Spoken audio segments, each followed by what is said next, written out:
इतिहास हिंदी में है ना सबका? ठीक है, तो हिंदी में ही रखेंगे। इतिहास, क्या समझते हैं इतिहास से? बताएं।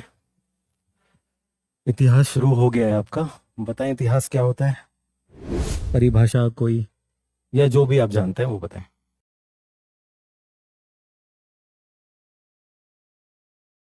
ठीक है, मतलब वर्तमान काल, भूतकाल के बारे में पढ़ेंगे। वर्तमान काल में कैसे काम कर रहा है वो सब देखेंगे। आप बताएं कुछ। सही है, आपका सही है। ठीक है, हाँ। ये हो गया, वो हो गया जनरल, समझने के लिए। ये हो गया लिखने के लिए। समझ रहे हो ना? तो हम समझेंगे जनरल उसमें, ताकि चीजें समझ आ जाए आपको। ठीक है, सिंपल उसमें समझेंगे। लिखेंगे हम प्रॉपर हिंदी वाला कॉन्टेक्स्ट में, ताकि तुम जब लिखो आंसर तो वो हिंदी वाला कॉन्टेक्स्ट रहे उसमें। ठीक है, जो भी हो नॉर्मल बातें करेंगे, हिस्ट्री इतिहास का जो भी आपको समझना है, जिस भी फॉर्म में समझना है। ठीक है ना? जो भी है, जैसा भी आपको कोई वर्ड नहीं आ रहा है, कोई इशू नहीं है। डिक्टेट जो मैं नोट्स बनवाऊंगा वो प्रॉपर हिंदी में होगा। ठीक है, ताकि आप लिखें तो लगे कि प्रॉपरली एक स्टूडेंट ने लिखा है। ठीक है, तो वही है इतिहास। अतीत में क्या हुआ, महत्वपूर्ण घटनाएं जो भी हुई हैं, या महत्वपूर्ण व्यक्ति कोई भी है, ठीक है, उन लोगों के बारे में पढ़ना। अब यहाँ पर एक दिक्कत ये है कि इतिहास तो बहुत कुछ है ना, हर एक मिनट इतिहास ही रहा होगा जो हो चुका है। बट जो हम इतिहास ऐसा सब्जेक्ट जब हम पढ़ते हैं, जब हम एक माध्यम के तौर पे देखते हैं इतिहास को, तो उसमें इतिहास हम वो चीज पढ़ते हैं जो जरूरी है, जो हमारे लिए जरूरी है। सब कुछ तो नहीं पढ़ेंगे ना, कि उसने क्या किया, छोटा कोई राजा होगा तो उसके बारे में पढ़ेंगे, कोई साम्राज्य होगा उसके बारे में पढ़ेंगे, क्योंकि वो जरूरी है हमारे लिए। ठीक है, जिनके बारे में हमारे पास सोर्सेज हैं, लिखा हुआ है हमारे पास। कोई कुछ भी हो सकता है, कोई भी इमारतें भी हो सकती हैं, जैसे ताजमहल है, वो भी इतिहास दिखाता है। मंदिर हैं पुराने, वो भी इतिहास दिखाता है। ठीक है, तो इनको बोलते हैं सोर्सेस, माध्यम। कैसे पढ़ते हो आप इतिहास को, कहाँ से पढ़ते हो आप? कुछ माध्यम जो होते हैं वो किताबों के फॉर्म में होते हैं। मनुस्मृति सुना होगा, ठीक है, वैदिक किताबें जो हैं सारी, रामायण महाभारत। ठीक है, ये किताबों के फॉर्म में लिखत जो होता है। कुछ होता है जो मॉन्यूमेंट्स, बिल्डिंग्स, इमारतों के फॉर्म में होता है। कोई कब्रगाह होगा, कोई अवशेष मिले होंगे। ठीक है ना? तो वो होगा material source. Material source means जो लिखा हुआ नहीं है, बाकी जितनी भी चीजें हैं उस सेंस में। ठीक है, वो सर करा देंगे, उतना मैं अंदर नहीं जाऊंगा उसके अंदर। मेरा टॉपिक ज्यादा आधुनिक भारत के बारे में है। आधुनिक भारत के बारे में सुना है, क्या क्या पढ़ना होता है हमको? सिलेबस देखा है? नहीं देखा है? तो आधुनिक भारत कब से स्टार्ट करना है हमको, कुछ तो याद पता होगा। 1600, ठीक है, गलत नहीं है, लेकिन वो विश्व इतिहास के उसमें है। जब हम भारत के बारे में बात करेंगे, खासकर यूपीएससी के लिए, तो उसमें हमारा सिलेबस है। ठीक है, सिलेबस देख लेते हैं, सिलेबस में जो जो लिखा है। देखो, भारतीय संस्कृति में प्राचीन काल से आधुनिक काल तक के कला के रूप, साहित्य, जो किताबें होती हैं, साहित्य और वास्तुकला के मुख्य पहलू शामिल होंगे। ठीक है, वास्तुकला, जो भी चीजें मिलेंगी हमको। ये हो गया इंडियन कल्चर वाला जो पार्ट है, सभ्यता, इंडिया सभ्यता। ठीक है, भारतीय संस्कृति। दूसरा टॉपिक जो है वो है 18वीं सदी के लगभग मध्य से लेकर वर्तमान समय तक का आधुनिक भारत इतिहास। तो यहाँ पर आधुनिक भारत कहाँ से ले रहा है यूपीएससी? 18वीं सदी के लगभग मध्य से लेकर। ठीक है, प्लासी का युद्ध सुना होगा, बक्सर का युद्ध सुना होगा, वहां से मेन स्टार्ट वहां से होता है। उससे पहले मुगल का पतन कैसे हुआ, मुगल साम्राज्य का पतन, मराठाओं का पतन कैसे हुआ, और जो भी यूरोपियन देश है वो यहाँ पर आए हैं, उनके बारे में वो मैं करा दूंगा। ठीक है, मेन शुरू होता है मध्य से लेकर वर्तमान समय तक का आधुनिक भारत इतिहास। महत्वपूर्ण घटनाएं, जो भी लड़ाइयाँ जंग वगैरह हुई हैं वो सब चीजें। व्यक्तित्व विषय, महात्मा गांधी, ये सब लोग। ठीक है, टीपू सुल्तान, महात्मा गांधी, और भी काफी लोग हैं, राजा राम मोहन रॉय, सब लोग वो देखेंगे। उसके बाद है स्वतंत्रता संग्राम। ये स्पेसिफिक अलग से टॉपिक दिया है यूपीएससी ने। इसमें इसके विभिन्न चरण और देश के विभिन्न भागों से इसमें अपने योगदान देने वाले महत्वपूर्ण व्यक्ति, उनका योगदान। ये वाला जो व्यक्तित्व विषय हो गया, वो तो हो गया टीपू सुल्तान, महाराजा रंजीत सिंह, मुगल बहादुर शाह, जो रहे हैं ना, रानी झांसी, ये लोग हो गए वो। जब स्वतंत्रता संग्राम की बात आएगी, वहां पर आएगा महात्मा गांधी, भगत सिंह। ठीक है, ऐसे बहुत सारे लोग हैं, मदन मोहन मालवीय। हाँ, उसके बाद है स्वतंत्रता के पश्चात देश के अंदर एकीकरण और पुनर्गठन, रीऑर्गेनाइजेशन करना, देश को यूनाइट करना। ठीक है, उसी की बात है, ये है 1947 के बाद क्या हुआ, उसको हम बाद में करेंगे। ठीक है, मेंस के टाइम पर ही, अभी हमारा सिर्फ यहाँ तक फोकस रहेगा। ठीक है, और जब इतिहास पढ़ते हो, प्राचीन काल आपका सर करा ही रहे, मध्यकालीन भी सर कराएंगे, तो उसमें एक चीज ध्यान रखना, भूगोल। GS1 का जो पेपर है, पहला जो पेपर है, उसमें सिलेबस के अंदर भूगोल भी है। अगर आप दिल्ली जैसे शहर में बजट में आईएएस की तैयारी करना चाहते हैं तो इस वीडियो को एंड तक जरूर देखें। ये है बनो आईएएस।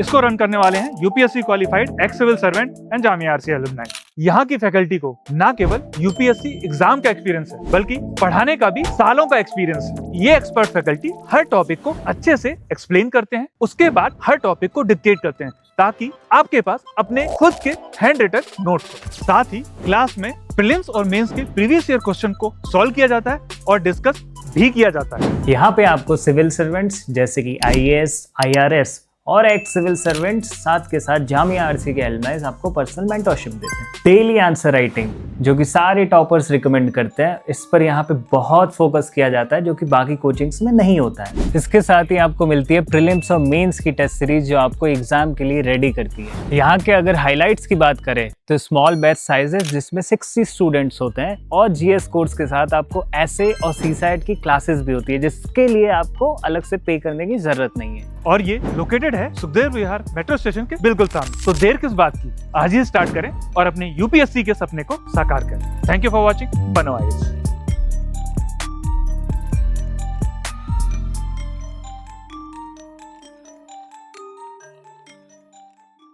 विश्व के भौतिक भूगोल, ज्योग्राफी, ठीक है।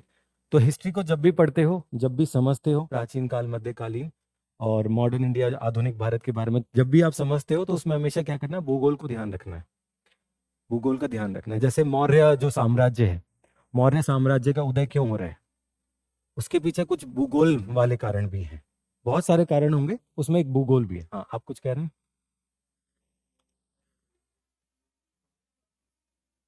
कृषि करने लगे थे, हाँ वो है। अभी छठी शताब्दी की बात कर रहे होंगे ना आप, तो उसमें जो भूगोल का जो है, उस पर मेंस में भी, मुख्य परीक्षा में भी क्वेश्चन आ चुके हैं आपके। और अभी जो ये वाला GS1 का पेपर हुआ था इस साल, उसमें जो प्रारंभिक अभी जो पेपर हुआ है उसमें भी क्वेश्चन आ चुका है। तो हमेशा ध्यान रखना है, खासकर जब आप प्राचीन काल पढ़ोगे, नवपाषाण युग, पाषाण युग है ना उसमें, तो उसमें भूगोल को हमेशा ध्यान रखना है, ठीक है। जब भी एनसीईआरटी पढ़ो तो भूगोल कैसे भूमिका बना रहा है। जैसे कोई भी आकृति हम बना रहे हैं, आइए आकृति कोई भी बना रहे हैं, स्कल्पचर आर्ट जो होता है, मूर्ति कला होती है, तो जब वो बना रहे हैं तो वो पत्थर कौन सा यूज किया, वो भूगोल है। समझ आ रहे हैं? मौर्य साम्राज्य का उदय क्यों हो रहा है, उसमें एक कारण भूगोल है, ठीक है। तो भूगोल का भी ध्यान रखना है, ठीक है। तो ये तो सिलेबस हो गया। अब आधुनिक भारत की स्पेसिफिक रखते हैं, हम सिर्फ आधुनिक भारत की बात करेंगे क्योंकि वो उधर हो रहा है आपका, ठीक है। यूपीएससी जीएस पेपर 1 के लिए है, ठीक है। तो 18वीं सदी का भारत, पहले ये देखेंगे हम, 18वीं सदी से ही स्टार्ट करेंगे। इसमें देखो, मुगल साम्राज्य का पतन यहाँ से शुरुआत होती है, बट मुगल साम्राज्य का जो पतन है इसके बारे में सर आपको मध्यकालीन भारत में मुगल साम्राज्य कराएंगे, ठीक है। तो इस टॉपिक को हम ज्यादा नहीं लेंगे क्योंकि वो डबल हो जाएगा, बार बार नहीं करना है, एक ही बार, ठीक है। तो मध्यकालीन भारत जब होगा वहां पर मुगल साम्राज्य का पतन आपको पता होगा। बाकी पता है आपको कि औरंगजेब के बाद सब पतन स्टार्ट होता है, शुरू होता है, ठीक है। तो इसको हम ज्यादा नहीं करेंगे, थोड़ा टच करेंगे बस। नए राज्यों का उदय, नए राज्य जैसे बंगाल, अवध, हैदराबाद, सुना होगा, हैदराबाद, निजाम, अवध में भी हैं और बंगाल में भी हैं। बंगाल का प्लासी युद्ध हम करेंगे, ठीक है। सामाजिक आर्थिक स्थिति कैसी थी 18वीं शताब्दी में, ठीक है, ये भी सर वैसे कवर करा देंगे, ठीक है। और प्रमुख राजवंश कौन कौन से हैं, एक तो हो गया नए राज्यों का उदय, ये मुगलों के अंदर है, जो मुगल का जो साम्राज्य है उसी में से जो निकल कर आए हैं राज्य, बंगाल, हैदराबाद, ये उन्हीं मुगल में से निकल कर आए हैं।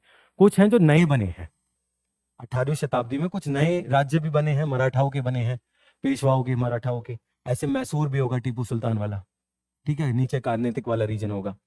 तो ये वो सब चीजें, एक जनरल आइडिया दे रहा हूं मैं भी आपको, ठीक है, अभी स्टार्ट नहीं कराया हमने। इसके बाद जो यूरोपियन ताकतें हैं वो यहाँ पर आती हैं, पुर्तगाली, फ्रांसीसी, ब्रिटिश, ठीक है। ब्रिटिश विजय का विस्तार कैसे होता है, ईस्ट इंडिया कंपनी सुना होगा, ठीक है। यूरोपीय शक्तियों का आगमन, पुर्तगाली, डच, अंग्रेज, फ्रांसीसी, ये सब देखेंगे हम, ये आज यहीं से शुरू करेंगे। प्लासी और बक्सर का युद्ध, ये बंगाल वाला है, ठीक है। तो ये अलग से कराऊंगा अच्छे से, मींस के यहाँ मुख्य परीक्षा में सवाल आते हैं यहाँ पर। ब्रिटिश ईस्ट इंडिया कंपनी की नीतियां, कंपनी के, ये सब धीरे धीरे बढ़ेंगे आगे, तब होगा। सहायक संधि और व्यक्पत का सिद्धांत, ये ठीक है, लॉर्ड वेलेस्ली जो भी गवर्नर वगैरह है उनकी जो भी पॉलिसी है वो देखेंगे हम। आर्थिक प्रभाव क्या हुआ है ब्रिटिश का, आइए ब्रिटिश शासन का आर्थिक प्रभाव, कृषि का वाणिज्यकरण। क्या होता है वाणिज्यकरण? लिखा हुआ है उसके नीचे, पढ़ो उसको।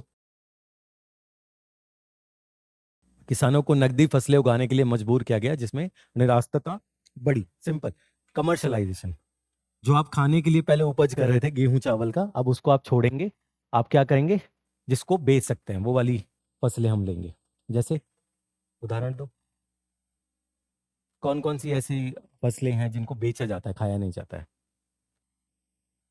नील की खेती, और अच्छा है, ये अच्छा है, कपास की खेती।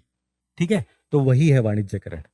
वो सिर्फ बिजनेस के लिए बना रहे हो, ठीक है, कॉमर्स के लिए। वाणिज्यकरण कॉमर्स ही होता है, ठीक है।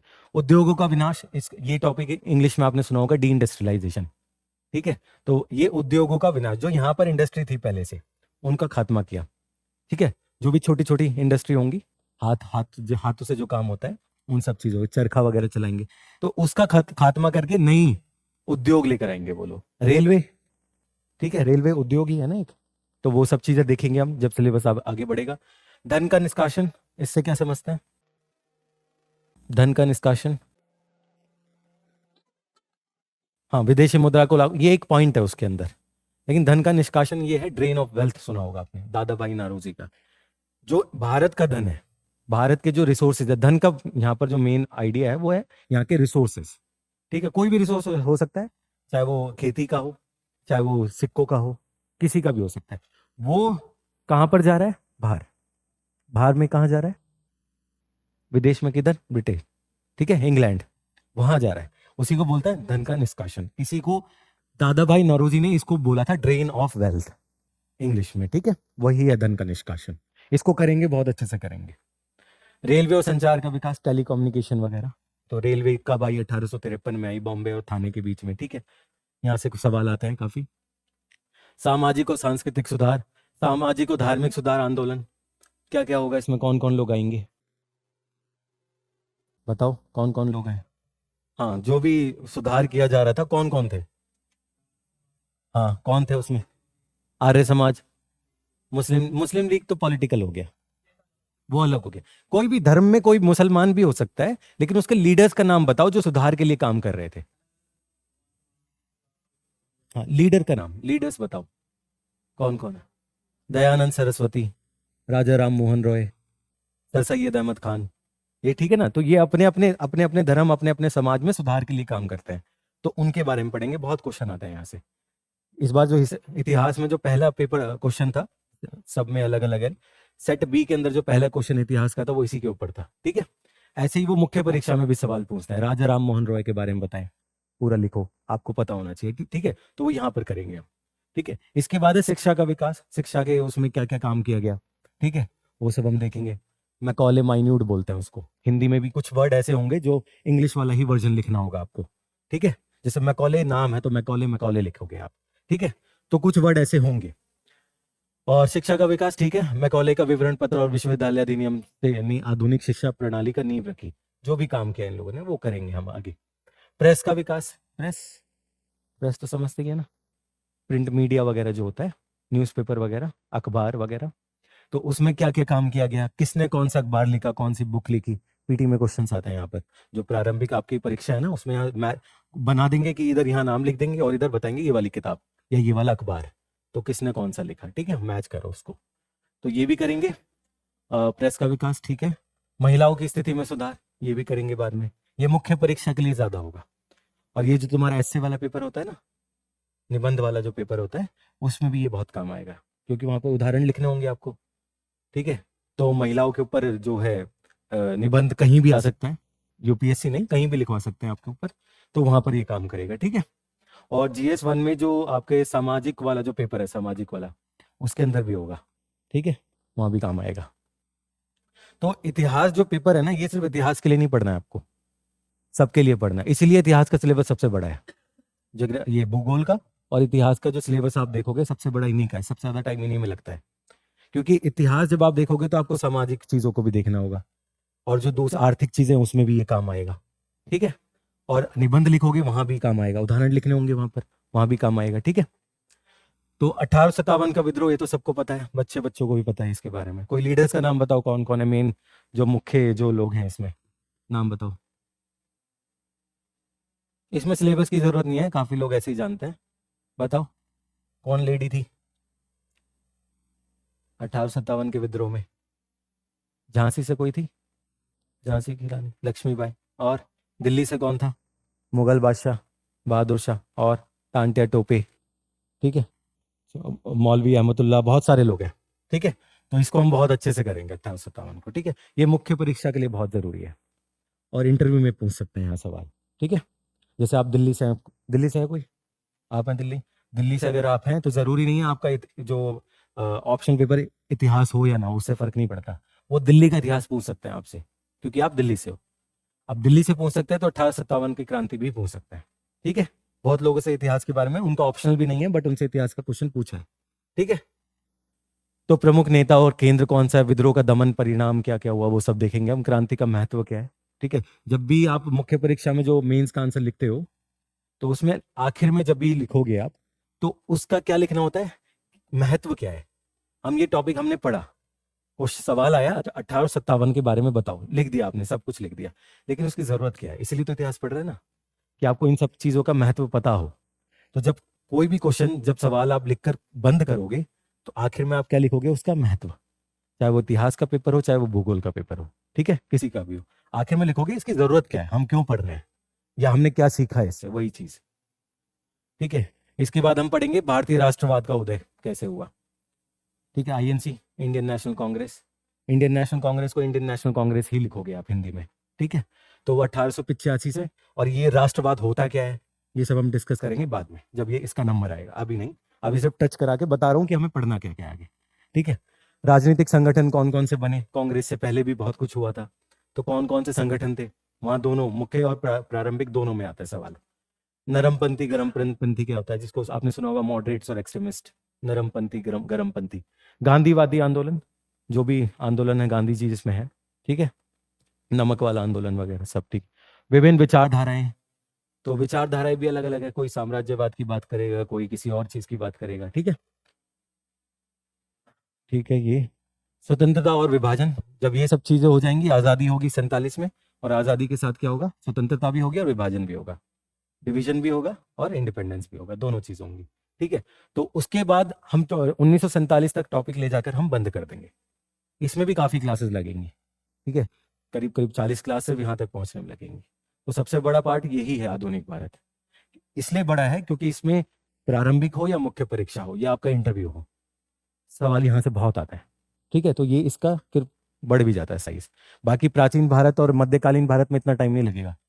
ठीक है, तो इसमें हम स्लो चलेंगे, अच्छे से चलेंगे। ठीक है, और ज्यादा जो हमारा जो ध्यान होगा वो हमारा ध्यान होगा मुख्य परीक्षा के ऊपर, क्योंकि मुख्य परीक्षा के ऊपर ज्यादा काम हमको करना है, क्योंकि सवाल वहां ज्यादा आता है।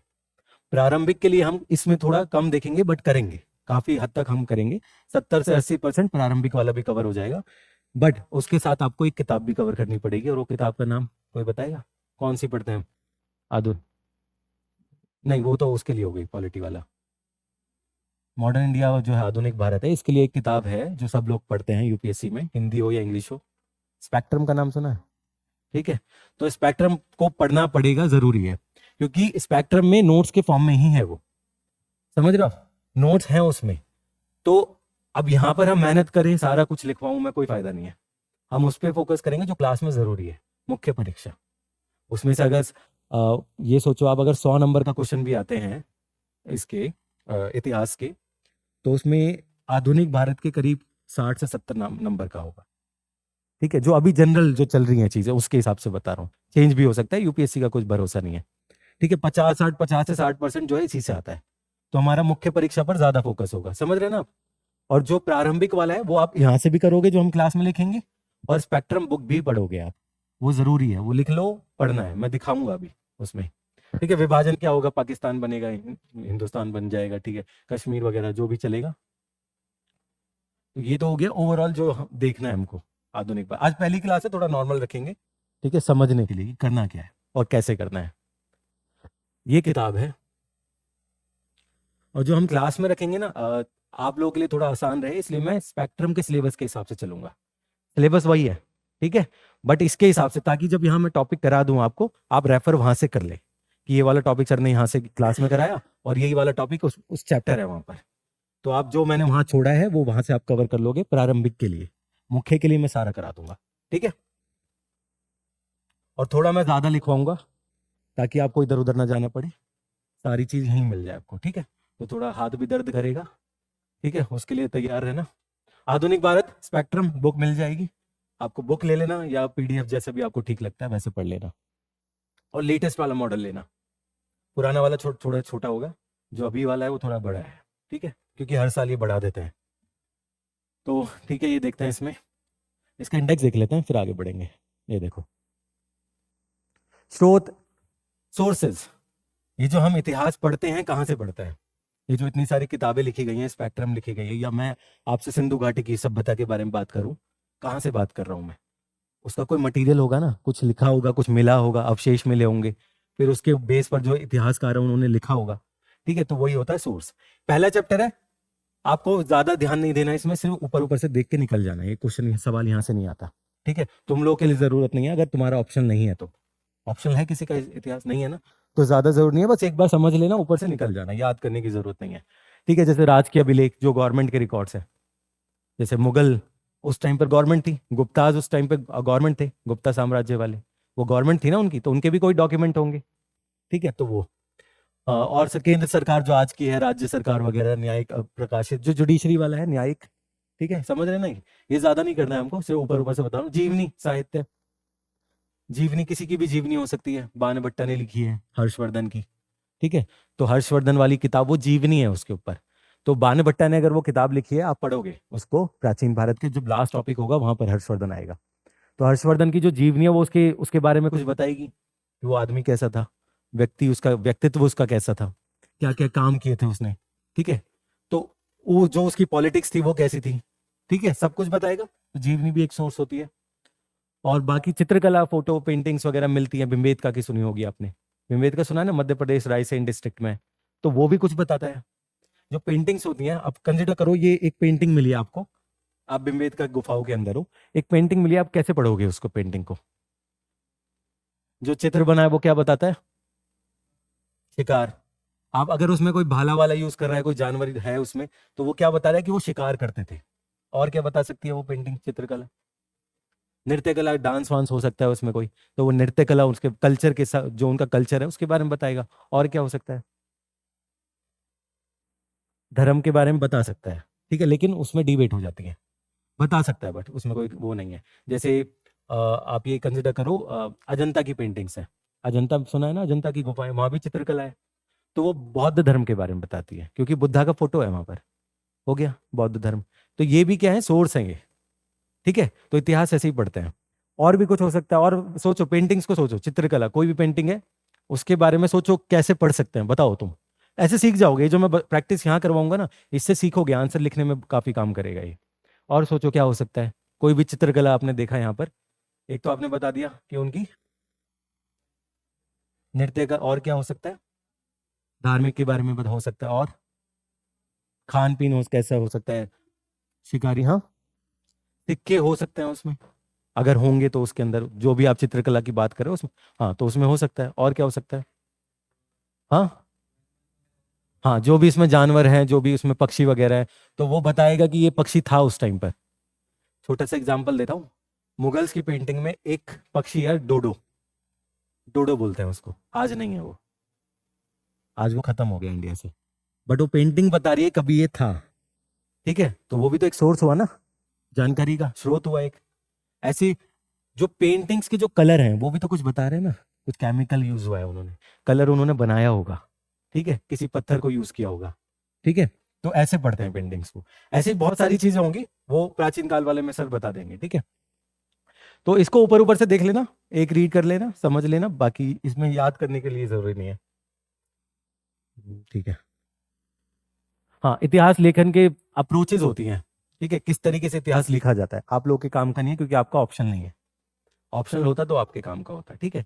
तो तरीके होते हैं, औपनिवेश निवेश, ये औपनिवेशिक, औपनिवेशिक क्या होता है, कोलोनियलिज्म सुना है, हाँ, तो वही चीज है जो अंग्रेजों ने लिखा है, ठीक है।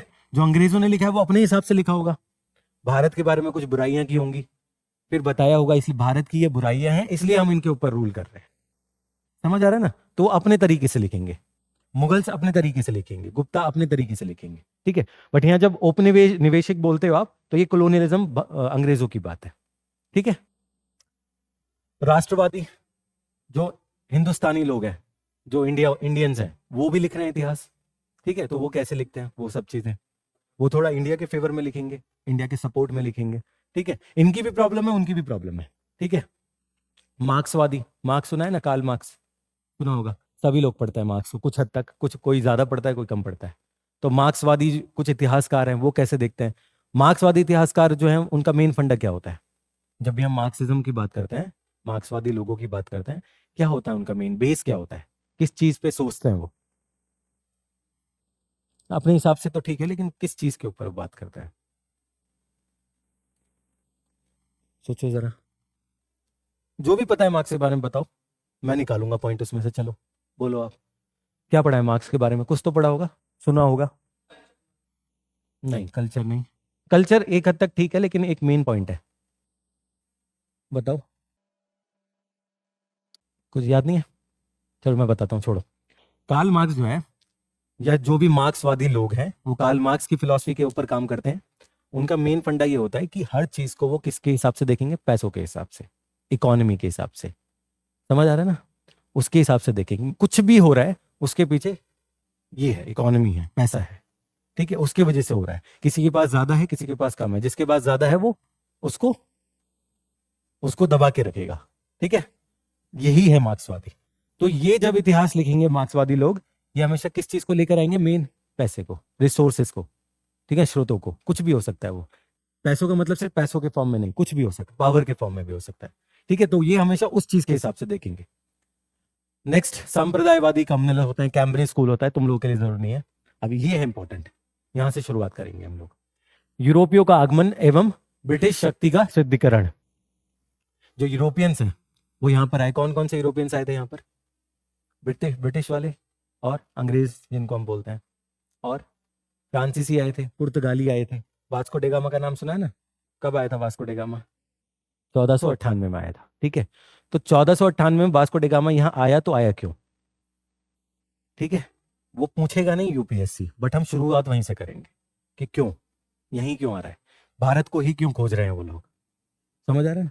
अमेरिका की जब खोज हुई 1490-93 के आसपास हुई, भारत से पहले हुई, बट वो अमेरिका खोजने नहीं गए थे, वो भारत को खोजने के लिए निकले थे, गलती से अमेरिका पहुंच गए, ठीक है। ठीक है, ऐसे मैं बताऊंगा, बैकग्राउंड पहले देख लेते हैं इसको। तो भारत के लिए समुद्री मार्ग, जमीनी जो मार्ग है वो तो पता है उनको, लेकिन जमीनी मार्ग को छोड़कर वो समुद्री मार्ग से क्यों आ रहे हैं इसको मैं बताऊंगा, क्या उसके पीछे कारण था उसका, ठीक है। तो समुद्री मार्ग का पुर्तगाली, वास्को डे गामा पुर्तगाली, 1498 में बता दिया आप लोगों ने। फिर उनका साम्राज्य बनता है, पुर्तगालियों ने यहाँ क्या क्या किया वो देखेंगे हम, ठीक है। उसी के बाद हम देखेंगे डच लोग हैं, डेन्स भी बोलते हैं इनको। तो डच लोगों ने क्या किया, वो कैसे आए यहाँ पर, फिर उनका क्या इशू हुआ यहाँ पर, जो भी दिक्कतें हैं अंग्रेजों का, ये तो मेन है टॉपिक ही, पूरा जो हमारा आधुनिक भारत है वो तो अंग्रेजों के रिलेशन में ही होगा ना सारा, तो इसको वैसे देखेंगे। फ्रांसीसी यहाँ पर आए, अच्छी ताकत थी, अच्छे ताकतवर लोग थे फ्रांसीसी, लेकिन यहाँ से क्यों चले गए, हार क्यों गए अंग्रेजों से, वो देखेंगे। सवाल आता है यहाँ पर, जो अंग्रेज हैं और जो फ्रांसीसी लोग हैं उनके यहाँ पर युद्ध होता है, जिसको कार्नेटिक युद्ध बोलते हैं हम, कार्नेटिक, ठीक है। तो वो कार्नेटिक युद्ध क्यों हुआ, क्या था उसमें, वो सवाल प्रारंभिक और मुख्य परीक्षा दोनों के लिए, ठीक है। तो ये देखेंगे हम। बाकी और यूरोपियंस कौन कौन आए, तो अंग्रेज ही क्यों जीतते हैं आखिरकार, डच भी आए, पुर्तगाली भी आए, फ्रांसीसी भी आए, ये लोग नहीं टिक पाए ज्यादा, या टिके तो कुछ एक छोटी सी जगह में टिके, ठीक है। जैसे गोवा किसके कंट्रोल में था 1947 के बाद तक, पुर्तगालियों के, ठीक है। तो ये रहे, बट कुछ छोटी जगहों में रहे। भारत पर जो कब्जा किया वो किसने किया, ब्रिटेन वालों ने, अंग्रेजों ने, ठीक है। तो दूसरे लोग क्यों हार गए और या फिर अंग्रेज लोग क्यों जीत गए इस मामले में, वो देखेंगे हम, ठीक है, मुख्य परीक्षा के लिए। ब्रिटिश विजय के समय भारत की स्थिति, या ब्रिटिश के आने के पहले पूर्व भारत की स्थिति क्या थी। तो भारत की स्थिति ब्रिटिश से पूर्व हम पढ़ेंगे मुगल, क्योंकि मुगल जब बंद करेंगे आप मध्यकालीन भारत में, तब शुरू होता है आधुनिक भारत, ठीक है, मुगल का चैप्टर क्लोज होगा और फिर आधुनिक भारत शुरू होगा। हालांकि उसमें मुगल फिर चलते रहेंगे but लेकिन छोटे स्तर पर 1857 तक तो चलेंगे। ठीक है, बाकी उसमें हम देखेंगे क्या क्या है, जो भी है आगे बढ़ेंगे। तो ये इंडेक्स है, इसमें ब्रिटिश शक्ति का विस्तार कैसे कैसे कंसोलिडेट करते हैं वो रूल, यहाँ पर कब्जा कैसे करते हैं, फिर उसको रोके कैसे रखते हैं, वो सब देखेंगे। मैसूर, टीपू सुल्तान वाला सुना होगा आपने, अंग्रेजों के बंगाल विजय, ठीक है, ये सब कराएंगे। तो ये हो गया सिलेबस। तो कोशिश करना स्पेक्ट्रम पढ़ना शुरू करें, क्योंकि मैं जो जरूरी फैक्ट है मैं छुड़वाऊंगा भी, क्योंकि सब जो मुख्य परीक्षा है वो ज्यादा फोकस है हमारा, और उसमें मैं सब कुछ नहीं लिखवा सकता, पॉसिबल नहीं है। पूरा लिखवाऊंगा तो पता चलेगा 100 क्लासेस इसी में चली गई। ठीक है, तो थोड़ी सी मेहनत स्पेक्ट्रम आपको पढ़नी पड़ेगी, कोई ऑप्शन नहीं है आपके पास। ठीक है, तो क्लास नोट्स और स्पेक्ट्रम, तब जाके आपका 95% कवर हो जाएगा, 95%। फिर भी छूटेगा, और वो 5% के लिए नहीं लड़ना है आपको, आपको 95% के लिए काम करना है। ठीक है, कुछ कुछ सवाल ऐसे होते हैं जो किसी को नहीं पता होता है, वो नए सवाल होते हैं बिल्कुल। इतिहास के ऊपर काफी किताबें लिखी गई हैं, वो अब एक सवाल जो छूट रहा है आपका, उसके चक्कर में आप 10 किताबें नहीं पढ़ोगे, आप वो पढ़ोगे जो सब पढ़ते हैं। उस कंपटीशन में फिर उसके रिवीजन करोगे अच्छे से, उस कंपटीशन में ऊपर रहना है आपको। समझ आ रहा है ना? तो 100% कभी कवर नहीं होगा, कितना भी पढ़ लो आप, नहीं कवर हो ही नहीं सकता है। ठीक है, तो 95% कवर हो जाएगा। आप क्लास नोट को पढ़ो, समझो वहां से जो भी यहाँ हम डिस्कस कर रहे हैं, जो भी आपकी कंफ्यूजन है वो मुझसे पूछो, नोट्स में बनवा दूंगा, अच्छे से बनवाऊंगा, टेंशन मत लेना। मुख्य परीक्षा के लिए बहुत अच्छे से हो जाएगा। जो प्रारंभिक वाला है उसका ये वाले नोट्स प्लस स्पेक्ट्रम दोनों पढ़ना होगा। इसीलिए मैं आपके लिए थोड़ा इजी करके रखूंगा कि जो मेरे सिलेबस में अरेंज करूंगा आपके लिए, वो स्पेक्ट्रम के हिसाब से करूंगा, ताकि आप रेफर कर सको। ये चैप्टर हमने यहाँ किया और स्पेक्ट्रम में ये वाला चैप्टर यहाँ पर है, दोनों को पढ़ के खत्म करो। ठीक है, चलो अब देख लेते हैं। देखो, आधुनिक भारत है तो हम शुरू करेंगे सुल्तान महमद से। सुल्तान महमद कहाँ का था? उस्मानिया सल्तनत सुनी है, ऑटोमन एम्पायर, उस्मानिया सल्तनत। ठीक है, तो अब ये आउट ऑफ कॉन्टेक्स्ट जाएगा थोड़ा सा, बट बैकग्राउंड यही है। 1453, सन 1453, उसमें क्या होता है, जो उस्मानिया सल्तनत है, महमद टू, सुल्तान महमद दो, वो इस्तांबुल को कैप्चर कर लेता है, कब्जा कर लेता है। इस्तांबुल, आज वाला इस्तांबुल, ठीक है, तो उसको जीत लेता है, फतेह कर लेता है। उसके बाद क्या होता है, अब ये मैप देखो आप,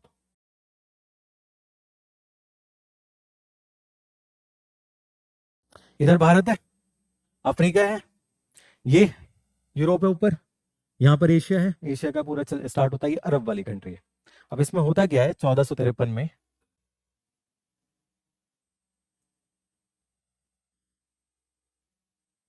ये है इस्तांबुल। ठीक है, इस्तांबुल चलो,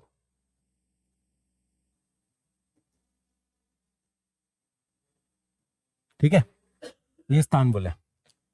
अब अंग्रेज जो हैं या यूरोपियन जो लोग हैं, वो लोग भारत से व्यापार करते हैं जमीन के थ्रू। ठीक है, जमीनी व्यापार होता है, कहां से? यहां होता है। जो यूरोप है, यूरोपियन देश हैं, वो ठंडे इलाके हैं, ये तो पता ही है, ज्यादातर ठंडे इलाके हैं, चाहे रशिया हो, यूरोप हो उधर का।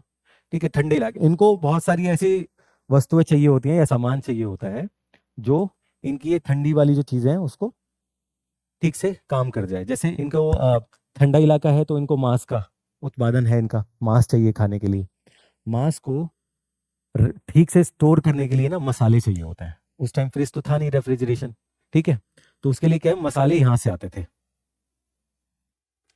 आज भी आता है ना मसाले साउथ से।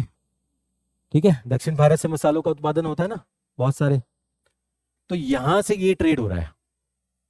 और भी वस्तुएं हैं, क्योंकि भारत फेमस था मुगल काल में, काफी बहुत सारी वस्तुएं यहाँ से बाहर जाया करती थी। ठीक है, आपने सुना भी होगा, मध्यकालीन भारत में पता भी चलेगा जब सर करवा देंगे। तो जब यहाँ तुर्क लोग यहाँ बैठे हुए थे, वो इसको कब्जा कर लेते हैं, तो ये वाला जो रूट है, जो रास्ता, ये बंद हो जाता है। बंद हो जाएगा तो टैक्सेस ज्यादा लगाएंगे तुर्क लोग। उस्मानिया सल्तनत बिल्कुल बंद भी नहीं करेंगे, बट टैक्सेस बढ़ा देंगे। ठीक है, कर बढ़ा देंगे उसके ऊपर, तो इनके लिए दिक्कत हो जाएगी यूरोपियन। ठीक है ना, और इसी टाइम पे रेनेसा का पीरियड चल रहा होता है। रेनेसा एक 16वीं 17वीं शताब्दी में होता है यूरोप में। उसमें क्या होता है, कुछ जो धार्मिक चीजें वो कम होती हैं, और जो प्रैक्टिकल चीजें हैं, कुछ भी हो, इकोनॉमी हो, कुछ भी हो, वो बढ़ती है। साइंस बढ़ता है, ठीक है, बहुत सारी औद्योगिक चीजें बढ़ती हैं, तो उसके वजह से क्या होता है, औद्योगिकरण जो यहाँ हो रहा है यूरोप में, खाने का भी इशू है, पहनने का इशू है, और औद्योगिकरण भी हो रहा है, तो उसमें सामान चाहिए, उनको कॉटन चाहिए, कपास बोला था आपने, कपास चाहिए, वो कहाँ से आएगा, भारत फेमस था उसके लिए, अमेरिका भी इन्होंने ढूंढा नहीं है, ठीक है, अमेरिका का 1453 में होता है, इंडिया में आता है 1498 में, वास्को डे गामा। तो उसकी वजह से क्या होता है, ये यहां से निकलता है, ठीक है, खोज करने के लिए निकलता है कि कोई और रास्ता मिल जाए समुद्र के थ्रू जहां हम भारत पहुंच जाए। तो इसमें बहुत सारी चीज होती हैं, कोई इधर चला जाता है, कोई उधर चला जाता है, कोई कहीं और, काफी लोग तो मर ही जाते हैं, ठीक है। तो उसमें एक अमेरिगो नाम का बंदा होता है, वो कहाँ पहुंचता है, अमेरिका, उसी के नाम पर अमेरिका नाम आया है, ठीक है। और भी हैं, कोलंबस भी है, पहले कोलंबस पहुंचता है, कोलंबस एक बंदा था, तो कोलंबस जब पहुंचता है अमेरिका की जमीन पर, तो उसको ये लगता है कि ये भारत का ही एक हिस्सा है, पूर्वी हिस्सा कुछ ऐसे करके बोलता है वो, बट ऐसा होता नहीं है। फिर उसी में से एक इटली का बंदा होता है, उसका नाम होता है अमेरिगो, वो 1493 में अमेरिका पहुंचता है, 1493 के बाद अमेरिका पहुंचता है, और वो बोलता है ये भारत नहीं है, हिंदुस्तान नहीं है, ये कोई अलग ही हिस्सा है। उसी बंदे के नाम पर फिर अमेरिका नाम होता है, फिर वो अमेरिका के इतिहास अलग है, उसको हम नहीं जाएंगे। इसी में से पुर्तगाली एक बंदा होता है, वास्को डे गामा, वो यहाँ पहुंचता है। बहुत सारे पुर्तगाली लोग यहाँ तक पहुंचते हैं फिर वापस चले जाते हैं, लेकिन वास्को डे गामा यहाँ से आगे बढ़ जाता है, ठीक है। कहाँ पहुंचता है, कैलिकट में, कलिकत बोलो या कैलिकट बोलो, ठीक है, 1498 में।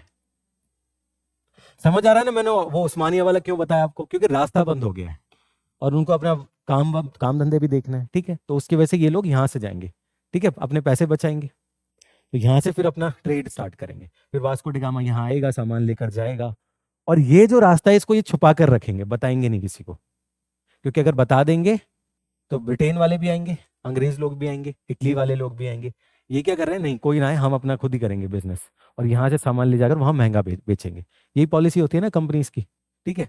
तो ये है मेन बैकग्राउंड कि यहाँ पर आए क्यों या कैसे आए, समझ आ रहा है, ये आएगा नहीं, एग्जाम में नहीं आएगा ये सवाल, लेकिन ये समझने के लिए जरूरी होता है, ठीक है।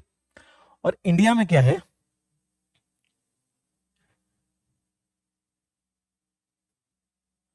ये वास्को डे गामा है, ठीक है, डायरेक्टली फ्रॉम यूरोप टू, ठीक है, पेंटिंग है उसकी, इंपॉर्टेंट तो नहीं है, हाँ।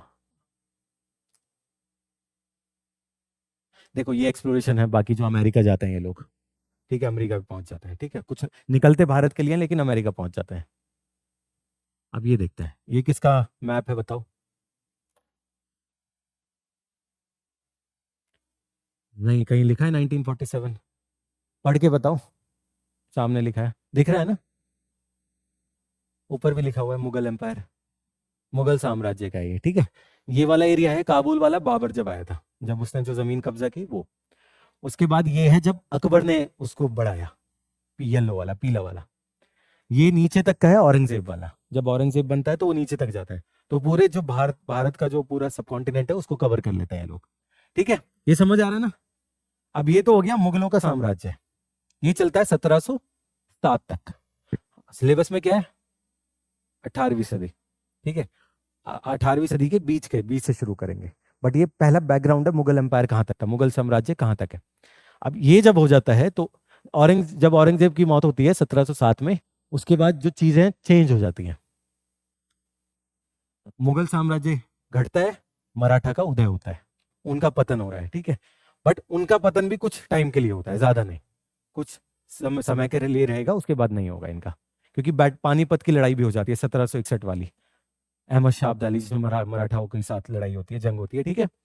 तो मुल्तान लाहौर ये आज़ाद है, गुजरात है, निज़ाम हैदराबाद वाला निज़ाम जो आज भी 1947 तक भी था, मैसूर टीपू सुल्तान हैदर अली वाला एरिया, ठीक है, वुडेयार बोलते हैं उनको, ट्रवनकोर बंगाल, ठीक है।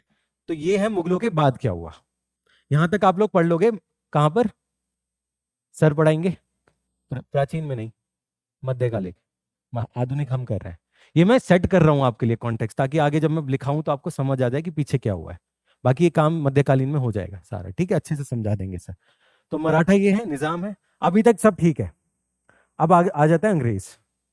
अंग्रेज शुरू में यहाँ रहेंगे, फिर अपनी अपनी इंडस्ट्री सेटअप करेंगे, फैक्ट्री वगैरह लगाएंगे, फिर आखिर में आएंगे यहाँ पर लड़ाई होगी, प्लासी का युद्ध होगा, इसको कवर करेंगे, मराठा जो हैं ये इनका पतन भी शुरू हो जाएगा जब अब्दाली से हारेंगे ये लोग 1761 में। वो जंग यहाँ पर होगी।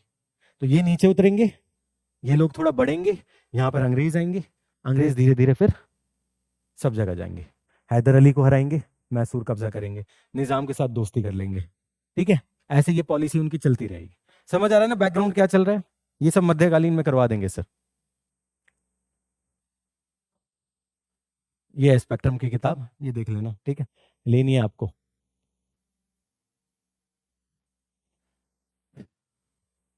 चलो, अब नोट्स रखना अलग, मिक्स नहीं करना है। आधुनिक भारत अलग रखना क्योंकि बड़ा टॉपिक है, तो इसमें काफ़ी चीज़ें लिखी जाएंगी। ऐसा नहीं है कि सारा वो एक साथ मिक्स कर दो फिर बाद में दिक्कत हो, और टॉपिक वाइज बनाना है। ठीक है, चलो इतिहास की पहले तो इतिहास लिखो, आधुनिक भारत लिखो, सिलेबस जो शुरू कर रहे हैं हम लोग।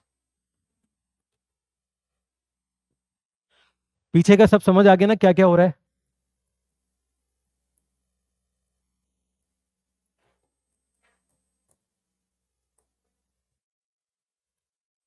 सबसे पहले बताओ मुझे इतिहास क्या होता है, तब बढ़ेंगे आगे। तो अब मुझे बताओ इतिहास क्या होता है। आप लोगों ने तो बता दिया दोनों, ठीक है, आप बताएं इतिहास क्या होता है। कुछ भी, जो भी पता है, मैं सही की गलत की नहीं बात कर रहा, जो पता है वो बताओ बस। ठीक है, यही है इतिहास। बट जब हम एज सब्जेक्ट के तौर पे बात करेंगे तो जो गुजर चुकी हैं सब तो नहीं पढ़ सकते ना, एक एक मिनट का हिसाब तो नहीं रख सकते हम। जो जरूरी चीजें हैं, हाँ, जो बड़ी पर्सनैलिटी है, साम्राज्य है, सिर्फ उनके बारे में, या फिर कह लो जो यूपीएससी ने सिलेबस दिया है हमको वो पढ़ता है। ठीक है, तो लिखो इसमें इतिहास की परिभाषा लिखो पहले, फिर आगे बढ़ेंगे। इतिहास उस विद्या या अनुशासन, इतिहास उस विद्या या अनुशासन को कहते हैं जो जो मानव समाज की भूतकाल की घटनाओं को, मानव समाज की भूतकाल की घटनाओं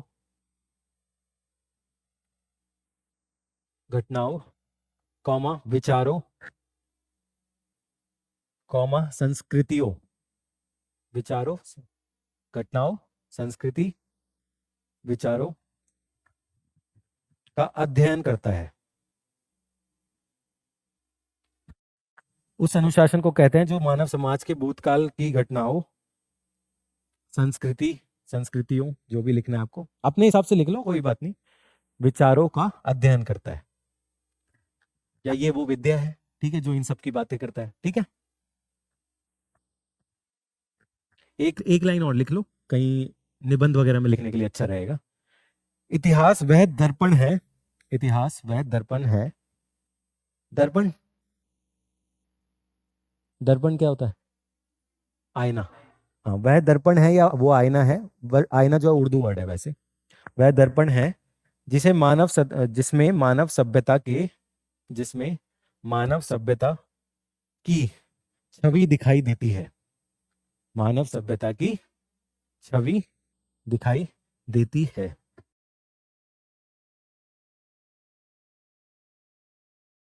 अब लिखो हेडिंग दो, एक इतिहास के स्रोत, इतिहास के स्रोत, इसमें मैं कुछ लिखवाऊंगा नहीं, बुक में है। ठीक है, इतिहास के स्रोत ज्यादा इंपॉर्टेंट भी नहीं है। ठीक है, इसको मैं सिर्फ हेडिंग लिख के छोड़ दो, आप बुक के अंदर है, ये डबल मेहनत नहीं करना है हमको। ठीक है, जो जरूरी है मैं सिर्फ वो लिखवाऊंगा। चलो आगे बढ़ते हैं। अब हेडिंग दो, भारत में, हेडिंग लिखनी है बड़ी हेडिंग, भारत में यूरोपियों का आगमन, यूरोपियों का आगमन।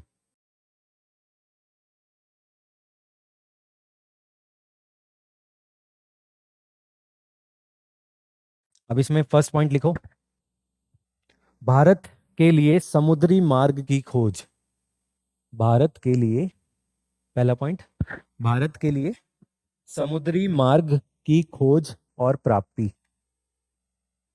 समुद्री मार्ग की खोज और प्राप्ति। इसमें लिखो सब पॉइंट, इसी के अंदर पॉइंट लिखो, जो ये स्टेटमेंट लिखवाई है ना मैंने, इसी स्टेटमेंट के लिए सब पॉइंट लिखो। इसमें लिखो यूरोप में प्रबोधन युग, प्रबोधन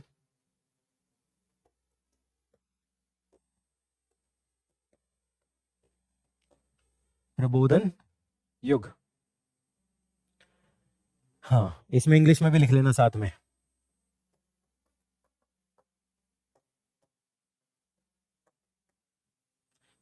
यूरोप में प्रबोधन युग की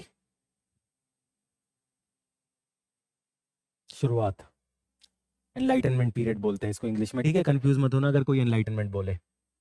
कौन से पीरियड में होता है ये? 15-16वीं शताब्दी, 15वीं-16वीं शताब्दी। तो ये बैकग्राउंड तैयार कर रहा हूं मैं, ठीक है?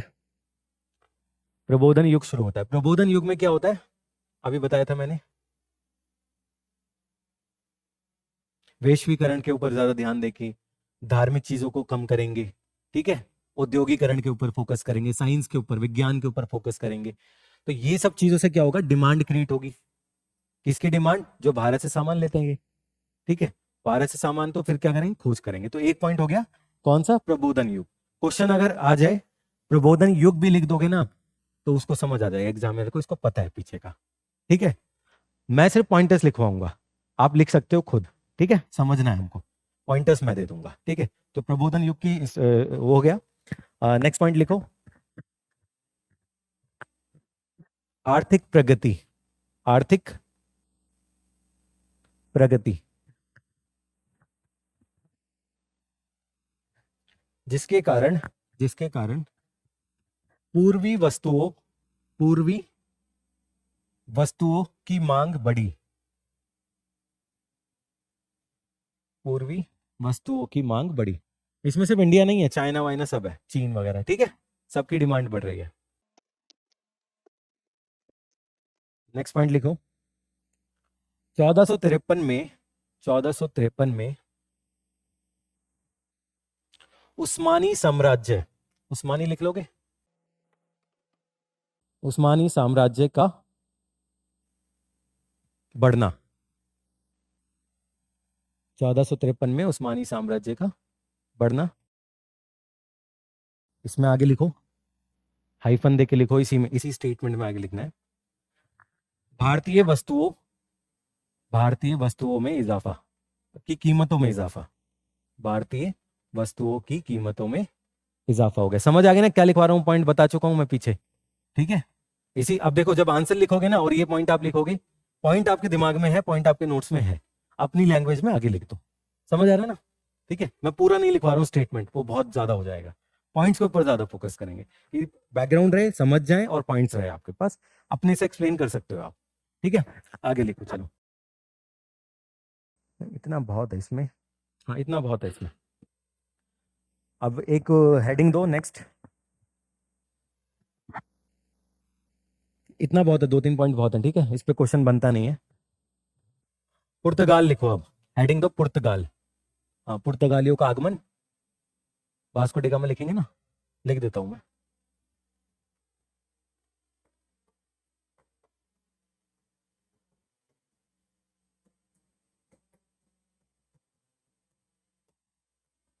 पुर्तगालियों का आगमन। पहले लिखो वास्को डी गामा, लिख लोगे वास्को, वास्को।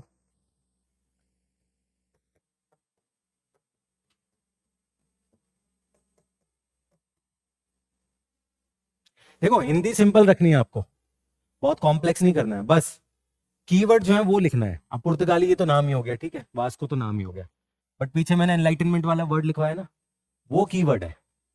वो कीवर्ड लिख के ना, बाकी आप सिंपल हिंदी यूज करो, कोई दिक्कत नहीं है। समझ आ रहा है ना? बस एक कीवर्ड पकड़ के रखो हिंदी का जो अच्छा वाला है। चलो, इसमें वास्को डी गामा तो नाम ही हो गया, इसमें लिखो कब आया, 1498 में। वास्को डी गामा इसके अंदर लिख लो, वास्को डी गामा 1498, सिर्फ पॉइंट लिखो, आया वाया तो लिख लेना खुद ही। 1498, 1498। कहां पर आया? कालीकट।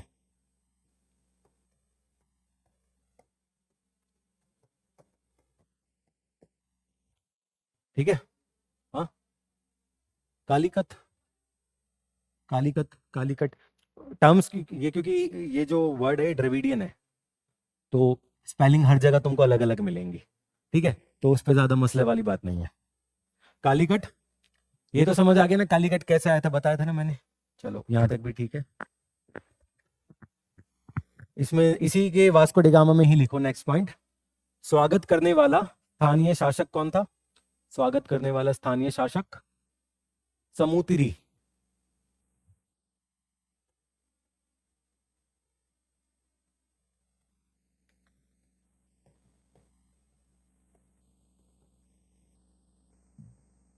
समुद्री, जोमोरिन भी बोलते हैं इसको, ठीक है।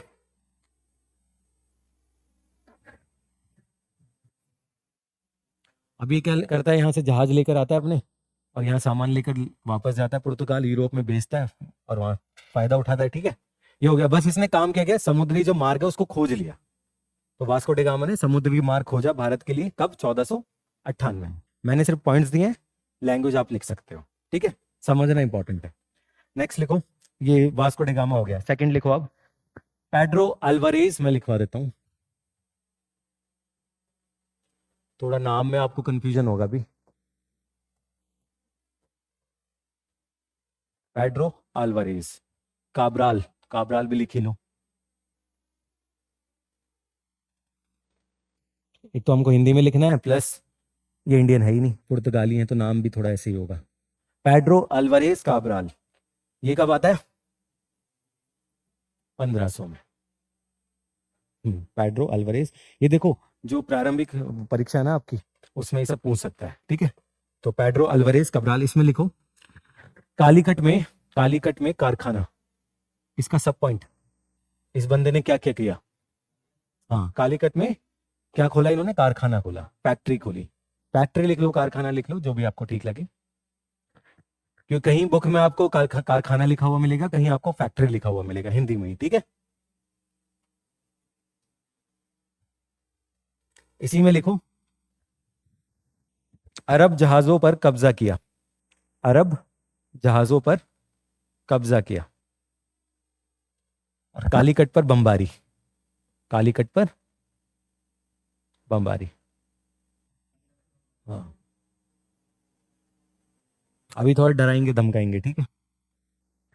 और इनकी अरबों से दुश्मनी है पहले से ही पुर्तगाली की, धार्मिक युद्ध भी है इनका आपस में, ठीक है।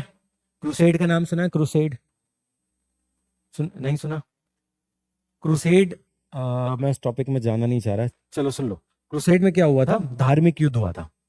जो क्रिश्चियन, जो ईसाई धर्म के लोग हैं, उनके जो पॉलिटिकल लीडर हैं, उन लोगों ने क्रूसेड किया था, मतलब धार्मिक युद्ध किया था मुसलमानों के खिलाफ, ठीक है। तो उसमें जेरूसलेम वगैरह, उस पर कब्जा किया गया था, ठीक है। उसमें आपने सलाहुद्दीन वगैरह नाम सुना होगा, तो वही जंगें हैं सारी, ठीक है। तो यही क्रूसेड, जब भारत में जो है दूसरे जो बिजनेसमैन जो आ रहे हैं यहाँ पर, वो अरब भी हैं, चाइना वाले भी हैं, और अरबों से इनकी पुरानी दुश्मनी है, क्योंकि वो तुर्क वाला जो एरिया था, जो इस्तांबुल वाला मैंने बताया था मैप, वहां पे कब्जा कर लिया था, वहां अरब भी, अरब लोग भी थे, उनको ज्यादा फायदा हो रहा था, क्योंकि वो इस्लामिक चीजें हो रही हैं, समझ आ रहा है ना। तो वो दुश्मनी है यहाँ पर निकालेंगे भारत में आने के बाद। और चीज ये है कि अरबों का जो जहाज होता है, समुद्री जहाज, वो नॉर्मल सीधे साधे होते हैं। इनके जो जहाज होता है उन पर तोपें होती है, पिक्चर वगैरह मूवी वगैरह देखी होंगी आप लोगों ने, ठीक है। तो तोपें होती हैं, तो ये ज्यादा आक्रमणकारी होंगे, ठीक है। और यही आगे एक रीजन भी बनेगा। तो पेड्रो अल्वारेज काब्राल हो गया 1500, कालीकट वाला इशू हो गया। तीसरा लिखो अब, वास्को डिगामा की वापसी 1501। वास्को डिगामा ऊपर लिखा हुआ है,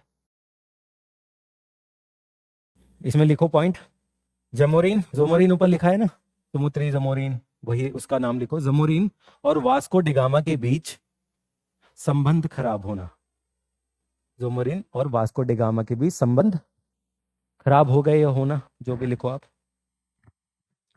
क्योंकि वास्को डिगामा क्या बोला है, अरब व्यापारी जो है उनको हटा दो आप कालीकट के यहां से। इंग्लिश में पढ़ोगे तो कैलीकट, हिंदी में पढ़ोगे तो कालीकट, ठीक है। तो ये क्या बोल रहा है, अरब व्यापारी को हटा दो यहां से, उनको बिजनेस मत करने दो, ठीक है। उसके ऊपर जोमोरिन नहीं मानेगा, तो इसमें इनके जो रिलेशन है वो खराब हो जाएंगे, ठीक है। तो फिर वही बमबारी वगैरह फिर चलती रहेगी। नेक्स्ट लिखो।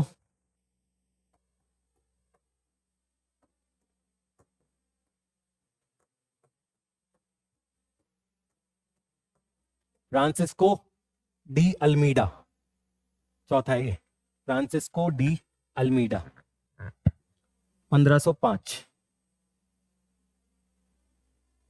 ये प्रारंभिक के लिए जरूरी है ये वाले पॉइंट्स, ठीक है। फ्रांसिस्को डी अल्मीडा, हाँ अभी बता रहा हूं ना, पहले ये लिखो 1505। देखो पहले गवर्नर, पुर्तगालियों के पहले गवर्नर है यहाँ पर, ठीक है।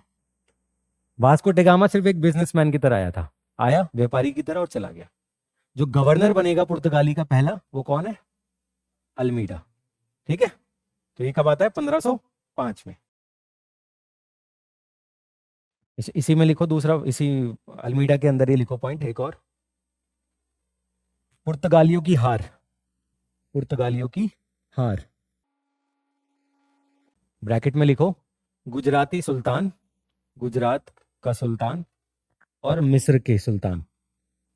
मिस्र, इजिप्ट, गुजरात का सुल्तान और मिस्र का सुल्तान, ये एक हो जाते हैं और पुर्तगालियों को हरा देते हैं, ठीक है। सुल्तान बहादुर शाह था, अभी लिखवाऊंगा आगे आएगा, ठीक है। ये दोनों मिलते हैं मिस्र वाले और गुजरात वाले, क्योंकि इनका बिजनेस होगा, ट्रेड होगा आपस में। तो इन लोगों ने पुर्तगालियों की हरकतें देखी और उसको हरा दिया। इसी में एक लिखने की जरूरत नहीं है, अल्मीडा का बेटा भी मर जाता है इसमें, ठीक है, युद्ध में। तो और ज्यादा गुस्सा हो जाएंगे फिर वो लोग। फिर देखो नेक्स्ट पॉइंट इसी के अंदर, अल्मीडा के अंदर, ब्लू वाटर पॉलिसी,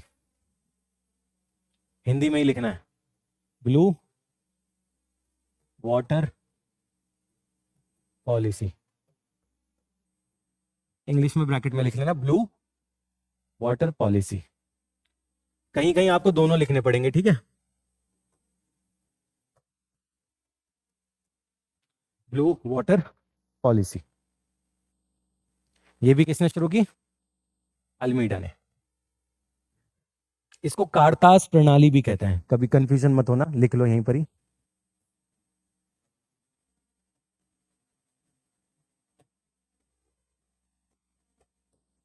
कारताज प्रणाली, इंग्लिश में होगा कार्टस पॉलिसी या कार्टस सिस्टम। पता है किसी को क्या होता है ये? चलो,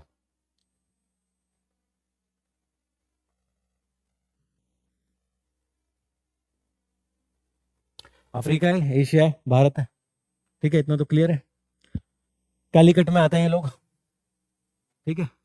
और यहाँ पर जहाज घूम ही रहे हैं इनके, इन लोगों के भी घूम रहे हैं, मिस्र वालों के, गुजरात वालों के भी घूम रहे हैं, पुर्तगालियों के भी घूम रहे हैं।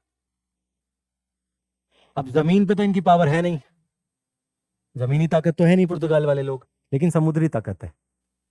और इनसे रिश्ते खराब हो रहे हैं, कालीकत वालों से लिखवा चुका हूं, ठीक है। इससे भी खराब हो रहे हैं, यहाँ के सुल्तान से जंग हुई।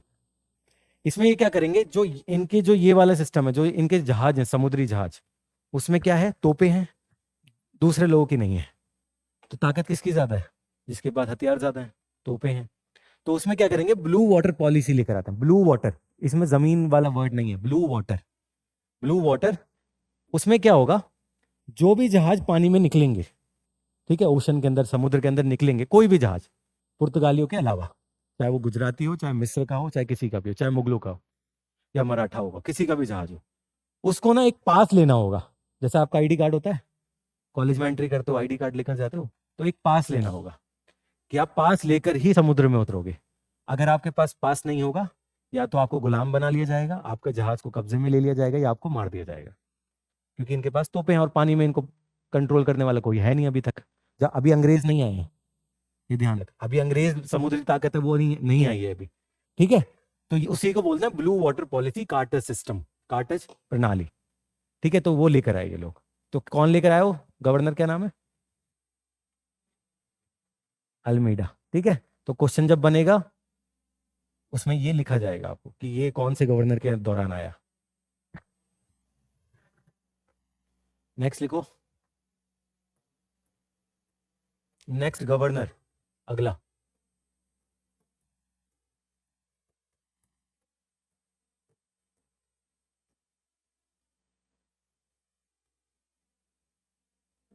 अल्फांसो डा अल्बुर्कक। वैसे पढ़ने में ये पढ़ा जाता है अल्फांसो डे अल्बुर्की, ठीक है, तो उसमें कंफ्यूज नहीं होना है।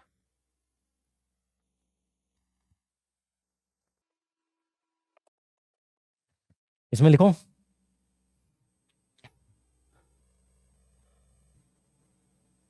1510 में 1510 गोवा पर कब्जा। गोवा सुना है ना, गोवा, गोवा पर कब्जा किससे छीना था गोवा? बीजापुर का सुल्तान।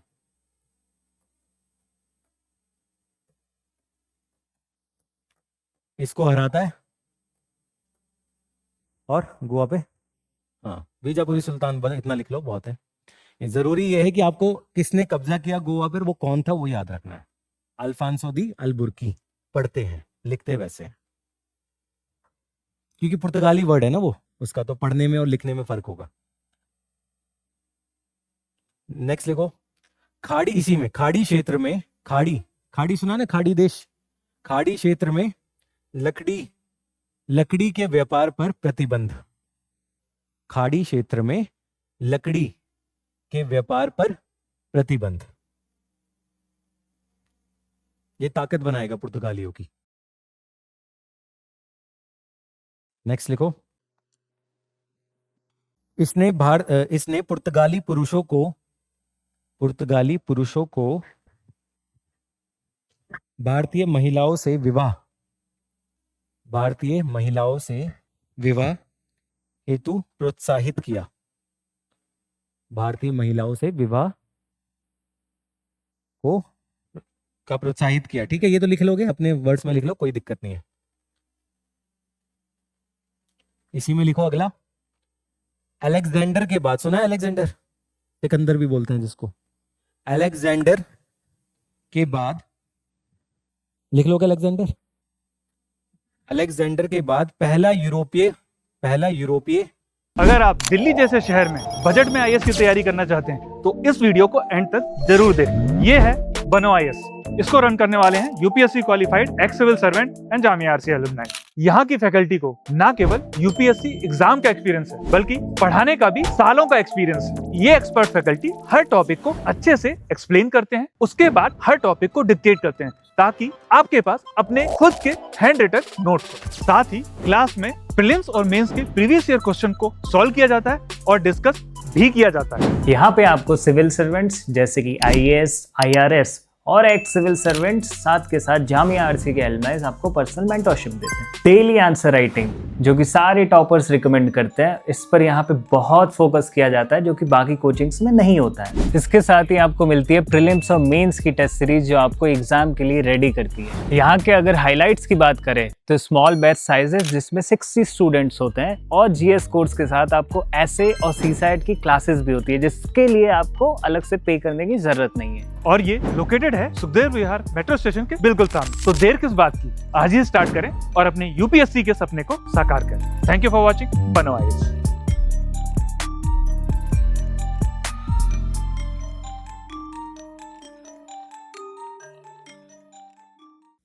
पहला यूरोपीय शासन क्षेत्र कहां पर बना?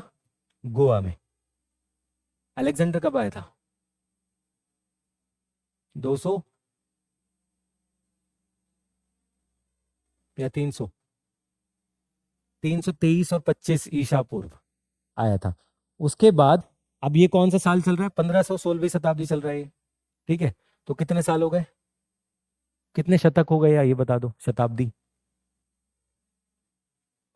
1200 नहीं, ये बताओ, ये जरूरी है, इस पे रुकेंगे हम लोग, ये जरूरी है। अगर ये नहीं समझे तो इतिहास में डेट्स में कंफ्यूजन हो जाएगी। फिर इतिहास की जो डेट्स होती है ना, साल कौन सा है, वो कंफ्यूजन है। ये पहले समझेंगे फिर आगे बढ़ेंगे। बताओ, ये 323-25 छोड़ दो, 300 ईसा पूर्व से लेके आज 2000 समझो, 2025 छोड़ो, 2000 कितने शताब्दी हो रहे हैं, कितने साल हो रहे हैं?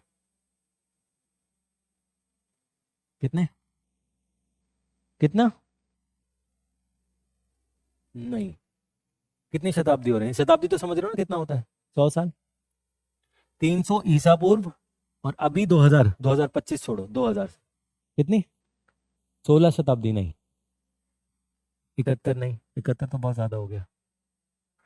चलो नहीं नहीं, समझ लेते हैं इसको। चलो ये वाला टॉपिक लेते हैं पहले, फिर आगे बढ़ेंगे। ये जरूरी है इसलिए मैं करवा रहा हूं।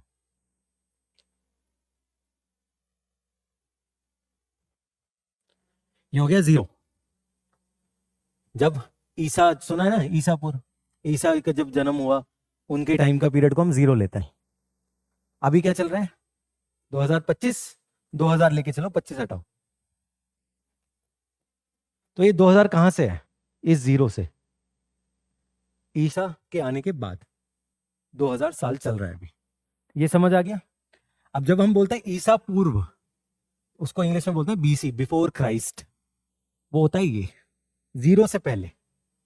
और मैंने क्या बोला? 300 कंसिडर करो अलेक्जेंडर, वैसे 325 और 23 है, 300 लेके चलो आप समझने के लिए। वो ईसा पूर्व है, मतलब ये 0 से पहले है। बीसी लिखते हैं वैसे उसको, ईसा पूर्व हिंदी में लिखते हैं 300। अब मुझे बताओ कितने साल हो रहे हैं? 23। समझे? अब समझ आ रहा है ना ये क्या मैं बोलना चाह रहा हूं? ये इंपॉर्टेंट है, ये बहुत बेसिक चीज है। ये नहीं समझोगे तो गड़बड़ हो जाएगी आगे। अब ये हो गया 2000 साल, तो यही हो गए, मतलब 2000 का मतलब 20 शताब्दी हो गई, और 300 पीछे वाली है। ठीक है। अब अगर मैं बोलूं कि अलेक्जेंडर 323 और 25 के अराउंड आया, 323 325 ईसा पूर्व आया, आज चल रहा है 2025। अब बताओ कितने साल हो रहे हैं? दोनों को जोड़ दो, 2025 और 325 लेके चलो, चलो कितना हो रहा है? सही जोड़ा है ना मैंने? हाँ, इतने साल हो गए। समझ आ रहा है? अब मैं बोलूं, जो सिंधु घाटी सभ्यता है, हड़प्पन जो सभ्यता है, वो आई थी करीब, वैसे एग्जैक्ट नहीं है, बिल्कुल कंफर्म नहीं है, लेकिन हम कंसिडर करते हैं कि ऐसा है 2700, सोच के चलो। ये ईसा पूर्व है, 2700 ईसा पूर्व। आज के 2000 साल यहां पर है और 2700 साल यहां पर है, 0 से पहले। तो ये कितना साल पुराना हो गया हड़प्पा सभ्यता? 2000 तो 0 से पहले ही हो गया, 2700, और 2000 0 के बाद हो गया, तो कितना हो गया टोटल? 4700। ठीक है, सिंपल सी सेट। तो हड़प्पा सभ्यता कब, कितनी पुरानी है? 4700 साल पुरानी। समझ आ रहा है ना मैं क्या कहना चाह रहा हूँ? जी चलो,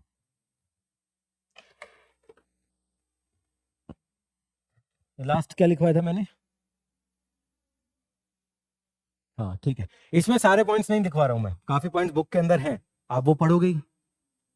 क्या क्या लास्ट क्या लिखा? औरंगजेब के बाद पहली बार पहला यूरोपियन शासन क्षेत्र बोला था मैंने, पहला यूरोपीय शासन क्षेत्र गोवा। उससे पहले अलेक्जेंडर ने कब्जा की थी जमीन भारत की। उसके बाद पहली बार यूरोपियन कोई कब्जा कर रहा है, तो वो कौन कर रहा है? पुर्तगाली। और कौन से एरिया को कब्जा कर रहे हैं? गोवा को। समझ आ गया ना? यही कहना चाह रहा हूँ। और इसके ना बहुत सारे पॉइंट्स बुक के अंदर हैं, मैं सब नहीं लिखवा रहा हूँ, मैं छोटे छोटे पॉइंट से, क्योंकि हमारे मुख्य परीक्षा ज्यादा फोकस होगा। ठीक है, चलो आगे बढ़ो। एक पॉइंट और लिख लो, पुर्तगाली का लिखो जनरल, अलग से एक पॉइंट लिखो। पुर्तगालियों ने नई फसलों की उपज स्टार्ट की, शुरू की। यहां पर नई फसलों की उपज शुरू की, जैसे बताओ, अभी क्वेश्चन भी आया था। नहीं, कपास नहीं, कपास भारत का है, बताओ। हम्म, नहीं, वो लेके आएंगे, अंग्रेज लेके आएंगे। काजू लिखो, काजू। अमरूद देखो, तंबाकू, पपीता। सवाल आ चुका है इस बार, और ये हमने क्लास में कर चुके थे हम लोग पहले ही, तो बच्चों ने सही मार दिया। हाँ, वीडियो भी आई होगी इसकी। काजू, अमरूद, पपीता, और भी हैं, बस ये 3 4 लिख लो, बहुत है। तंबाकू भी, हाँ तंबाकू भी लिखवाया। ठीक है, ये हमने क्लास में कर लिया था, और इस बार क्वेश्चन भी आया है। ठीक है, सीधा सीधा कि पुर्तगालियों ने क्या क्या लेकर, कौन कौन सी ये फसलें लेकर आए यहाँ पर। ठीक है, क्वेश्चन आया था वो हमने पहले ही कवर कर लिया था। ठीक है, चलो अब नेक्स्ट लिखो। नेक्स्ट गवर्नर लिखना है। अब कौन सा है? Nino do Cunha. Nino do, थोड़े नाम अभी ऐसे ही हैं, कुछ कर नहीं सकते। नीनो डो कुन्हा, इसमें लिखो क्या किया इसने। मुख्यालय को हाँ, ये उसी के 15 से 10 के बाद आएंगे, वो जरूरी नहीं है, वो पूछेगा सिर्फ। देखो, इतिहास में एक चीज ध्यान रखना, पुर्तगाली कब आए? 1498 में आए। तो जब आप लिखोगे ना, तो 1498 कौन सी शताब्दी होती है? 15वीं होती है। जब 14 है तो 15वीं, 15 है तो 16वीं, एक आगे लेके चलते हैं। ठीक है, 15वीं शताब्दी में आए, 16वीं शताब्दी की शुरुआती दिनों की बात है। ये लिख दो। आपको हर कहीं जब मुख्य परीक्षा में लिखोगे ना, तो 1510 लिखने की जरूरत नहीं है वहां। समझ आ रहा है? शताब्दी लिख दो आप, 15वीं और 16वीं शताब्दी, बहुत हो गया। क्योंकि तुम्हारे लिए उतना पॉसिबल भी नहीं है याद करना। बट मैं पूछूं अकबर का जन्म कब हुआ था, वो पता होना चाहिए। बाबर भारत में कब आया हुआ था, वो पता होना चाहिए। ठीक है, जो जरूरी होगा वो मैं लिखवा दूंगा अच्छे से। ठीक है, सब नहीं लिखना। हाँ, अब इसमें ये है कि पहले गवर्नर कौन था, तो वो लिखवा चुका हूँ। दूसरा फिर सेकंड थर्ड कौन है, पहले कौन आया, वो लिखवा चुका हूँ। ठीक है, नीनो देख कन्हा में लिखो। मुख्यालय को कोचिन से, कोचिन था ना इनका पहला जहां पर आए थे, कैलिकट कोचिन। मुख्यालय को कोचिन से गोवा में स्थानांतरित किया। कोचिन में था, वहां से कहां लेकर आ गए? मतलब इनकी राजधानी क्या बन गई अब? गोवा। पहले कोचिन था। अगला लिखो। पुर्तगाली नागरिकों को हुगली में बसाया। हुगली कहां पर है? हुगली आराम से, कोई नहीं। हुगली कहां पर है? हाँ, हुगली नदी कहां पर है? कलकत्ता के पास। कोलकाता बोला आपने, चुप हो गए लेकिन आप। ठीक है, हुगली में बसाया। पुर्तगालियों को कहां बसाया? हुगली में।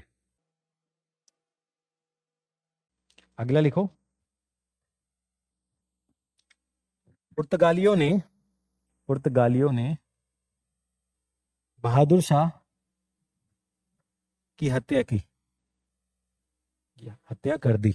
बहादुर शाह कौन है? बहादुर शाह सुल्तान है गुजरात का।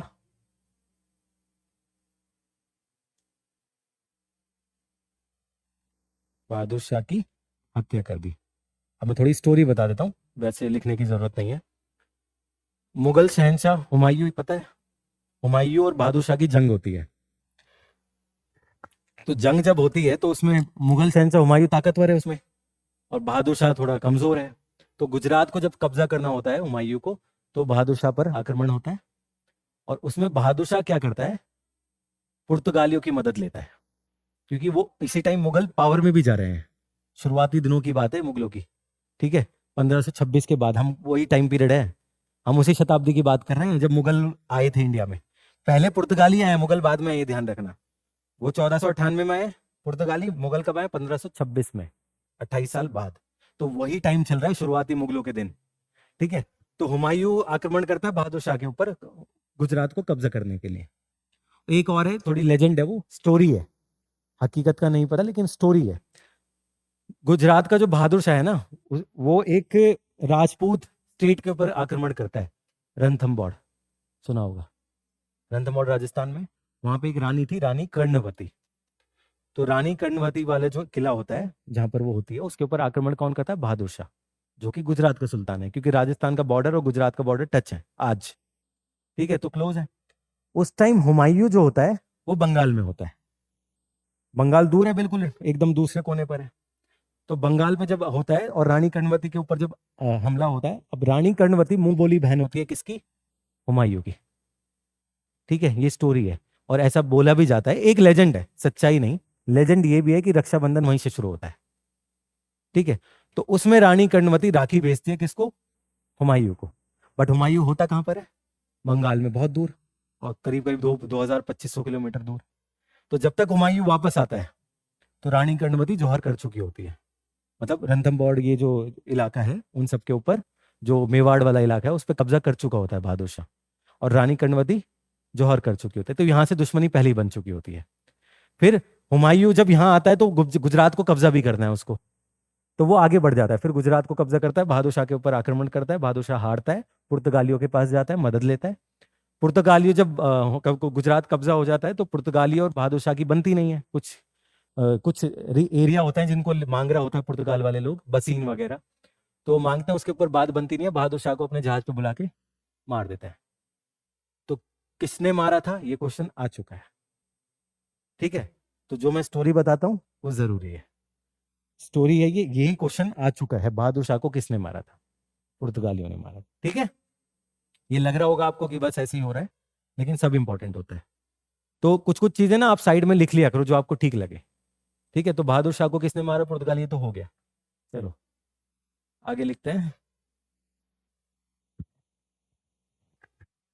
हाँ, एक हेडिंग दो, मेन हेडिंग, ये वाला गवर्नर वाले पॉइंट्स हो गए। अब लिखो, एक हेडिंग लिखो, पुर्तगालियों के लिए अनुकूल परिस्थितियां। जो भी है हेडिंग लिखने के बाद ना उसको बॉक्स कर दिया करो, पुर्तगालियों के लिए अनुकूल परिस्थितियां। अब ये पुर्तगाली लोग यहाँ जमीन भी कब्जा कर लिए हैं, दूर देश से आए हैं, ठीक है। तो क्या है ऐसा, क्या रीजन है? कारण तो होंगे ना उसके बहुत सारे, ऐसा कैसे हो गया भाई? तो लिखो, पहला लिखो, उनके पास, उनके जहाजों में क्या था? तोपें थी, तोप या तोप का इस्तेमाल। अपनी लैंग्वेज में लिख लो, कोई दिक्कत नहीं है, ठीक है। लैंग्वेज अपनी अपनी लिख लिया करो, कोई बात नहीं, पॉइंट समझ लिया करो बस। क्या थी उनके जहाजों में? तोपें। तो समुद्र में तो ताकतवर हैं ये लोग, जो हिंदुस्तानियों के जहाज हैं वो सिंपल सिंपल है, कुछ नहीं है, बस बिजनेस हो रहा है वहां से, समझ आ गया। तो तोपें थी इनके पास, देखा होगा फिल्मों में, देखा होगा जैक स्पैरो वगैरह, देखा होगा पायरेट्स ऑफ कैरिबियन वगैरह फिल्म में, ठीक है। नेक्स्ट लिखो, भारतीयों में संगठन और एकता की कमी, संगठन और एकता की कमी, संगठन की या एकता की कमी, अपने हिसाब से लिख लो। अगला पॉइंट लिखो, नेक्स्ट, उत्तर भारत का विभाजित होना, उत्तर भारत का विभाजित होना, या फिर विभाजित सत्ता, विभाजित सत्ता, जो भी लिखना हो आपको अपने हिसाब से लिख लो। उत्तर भारत टूटा हुआ है, कैसे टूटा हुआ है?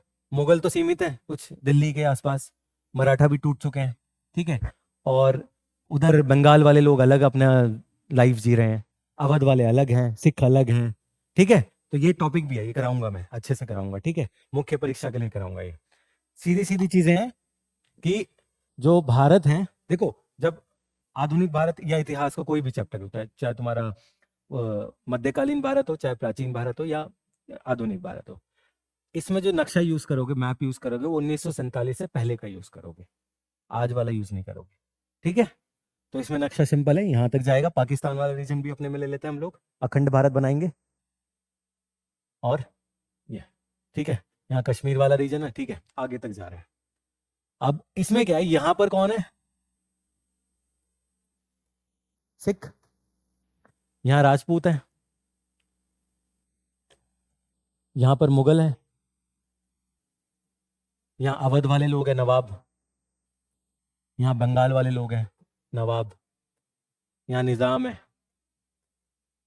ये बना लेना, मैसूर काम आएगा आगे। 2018 या 19 में पहला ही सवाल था इसके ऊपर, इस मैप के ऊपर, ठीक है, मुख्य परीक्षा में 10 मार्क का। मैसूर राजपूत, यहाँ मराठा है, फिर और बहुत सारे छोटे छोटे हैं। तो ये वाला जो एरिया है ना, ये ताकत वाला एरिया है, मुगल है, मराठा है, सिख है, बट टूटे हुए हैं, एकता नहीं है। जो आज बात करते हैं ना हम, यूनिटी, एकता वगैरह सब बातें करते हैं, वो नहीं है। और पुर्तगाली यहाँ पे आगे, यहाँ पूरा कब्जा किया हुआ है समुद्र पे। तो ये लोग इतना नहीं है कि मिलकर इनको हटा दें यहाँ से, इतना नहीं हो पाया, क्योंकि इनकी अपनी आपस में लड़ाई चल रही है।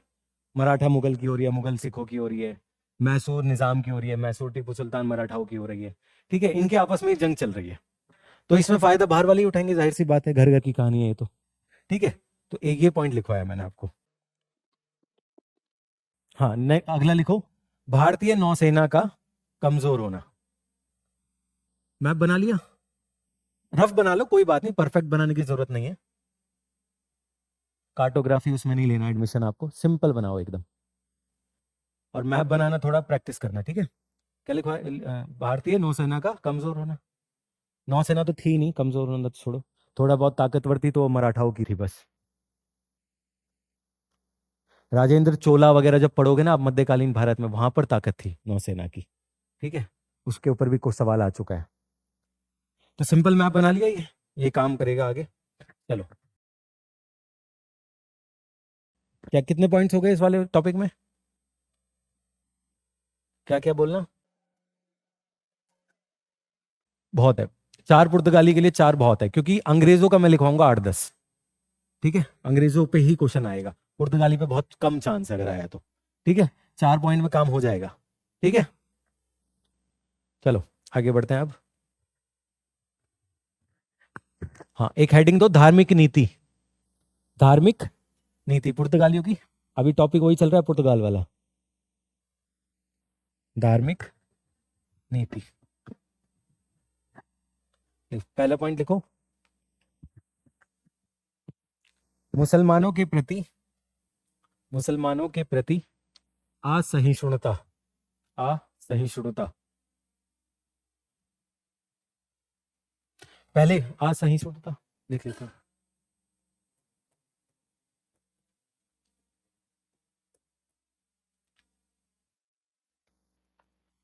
मतलब नफरत करते हैं पहले से ही, क्योंकि वहां लड़ाई हो चुकी है ना 1453 वाली, तो वहां से ही दिक्कत चल रही है। फिर जेरूसलेम का इशू, उसमें हम जाएंगे नहीं, वो हमें नहीं करना, ठीक है, इतना बहुत है। शुरू हिंदुओं को शुरू में सपोर्ट करेंगे ये लोग, हिंदुओं, क्योंकि मुसलमानों के अगेंस्ट काम करना है, हिंदुओं को सपोर्ट करेंगे। लेकिन बाद में जब यहाँ पर टिकेंगे ना, जब अपना राज्य स्थापित कर लेंगे, उसके बाद फिर हिंदुओं के अगेंस्ट भी यही काम होगा, ठीक है, गोवा में। फिर वहां जो ईसाई धर्म है उसको पुश करेंगे, ठीक है। तो उसमें लिखो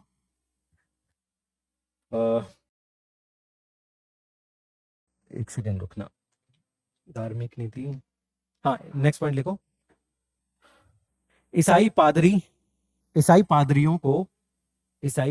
को अकबर के दरबार में भेजना। अकबर के दरबार में भेजना, अकबर के दरबार में भेजना। किसी को पता है? अच्छा, मध्यकालीन तो अभी हुआ ही नहीं आपका, ठीक है। दो दो वैसे मेन 2 हैं, उसमें लिखो रोडोल्फो मैं लिखवे देता हूँ, एक second. Rodolfo aqua Viva, Rodolfo aqua Viva, PT में क्वेश्चन आ सकता है ये, ठीक है। Rodolfo aqua Viva. एक और है,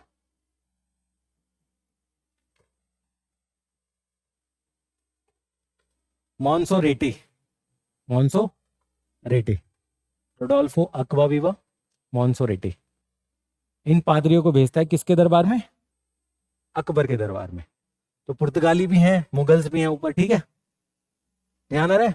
लेकिन एक चीज बताओ मुझे, मैंने पीछे लिखवाया था ऊपर विभाजन हो चुका है, इसलिए पुर्तगाल यहाँ टिकते हैं। लिखवाया था एक पॉइंट, ऊपर विभाजन है, उत्तरी भारत में विभाजन है, लिखवाया था मैंने, सिख भी लिखवाया था। लेकिन अब मैं अकबर की बात कर रहा हूँ, अकबर के टाइम पे तो सिख होगा वो था ही नहीं, मराठाओं का भी नहीं था। तो वो पॉइंट मुझे समझाओ आप, क्या क्या लिखवाया मैंने फिर वो, गलत नहीं है वो पॉइंट, मुझे आप लोग समझाओ कि ऐसा क्यों लिखवाया मैंने। चलो छोड़ो, जो उत्तरी भारत वाला जो पॉइंट मैंने लिखवाया था ऊपर विभाजन है, वो बाद की बात है, क्योंकि ऐसा नहीं है कि मैं 1510 की ही बात कर रहा हूं, बाद में भी तो रहे हैं ना, 1972 तक रहे हैं ये लोग, तो वो बाद वाले पीरियड की बात है, ठीक है। जब क्वेश्चन आएगा कि ऐसे सवाल अगर ऐसे बनेगा कि पुर्तगाली यहाँ कैसे टिके, तो उसमें तो सभी लिखोगे ना आप। बट अगर आप लिखोगे कि शुरू में नहीं टिक पाए उतना, तो उसमें फिर मुगलों का लिखोगे, मुगल सल्तनत थी ऊपर, ताकतवर थे। फिर मराठा सल्तनत भी थी, वो भी ताकतवर थे। बट एक टाइम ऐसा आया जब ये कमजोर हो गए, उस टाइम वाला पॉइंट है वो, समझ आ रहा है? क्योंकि ये देखो ना, वो कब आए पुर्तगाली, और रहे कब तक? 1970 के दशक तक रहे हैं, 70 के आसपास, 65 के आसपास रहे हैं, ठीक है। तो कितना साल हो गया, 1500 कंसिडर करो, 470 साल।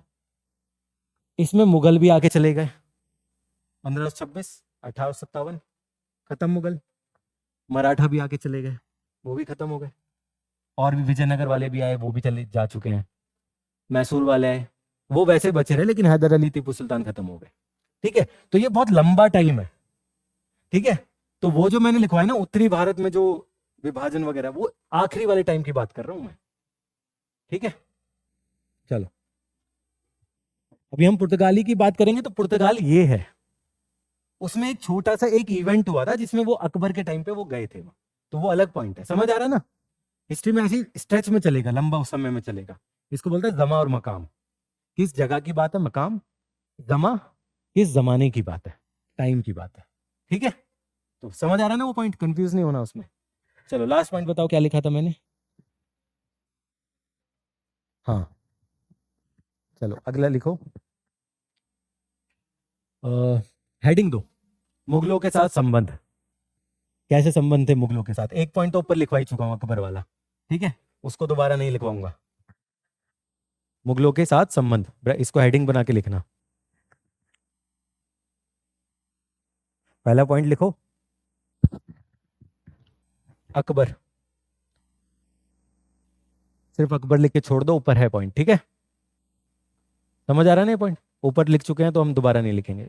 अगला लिखो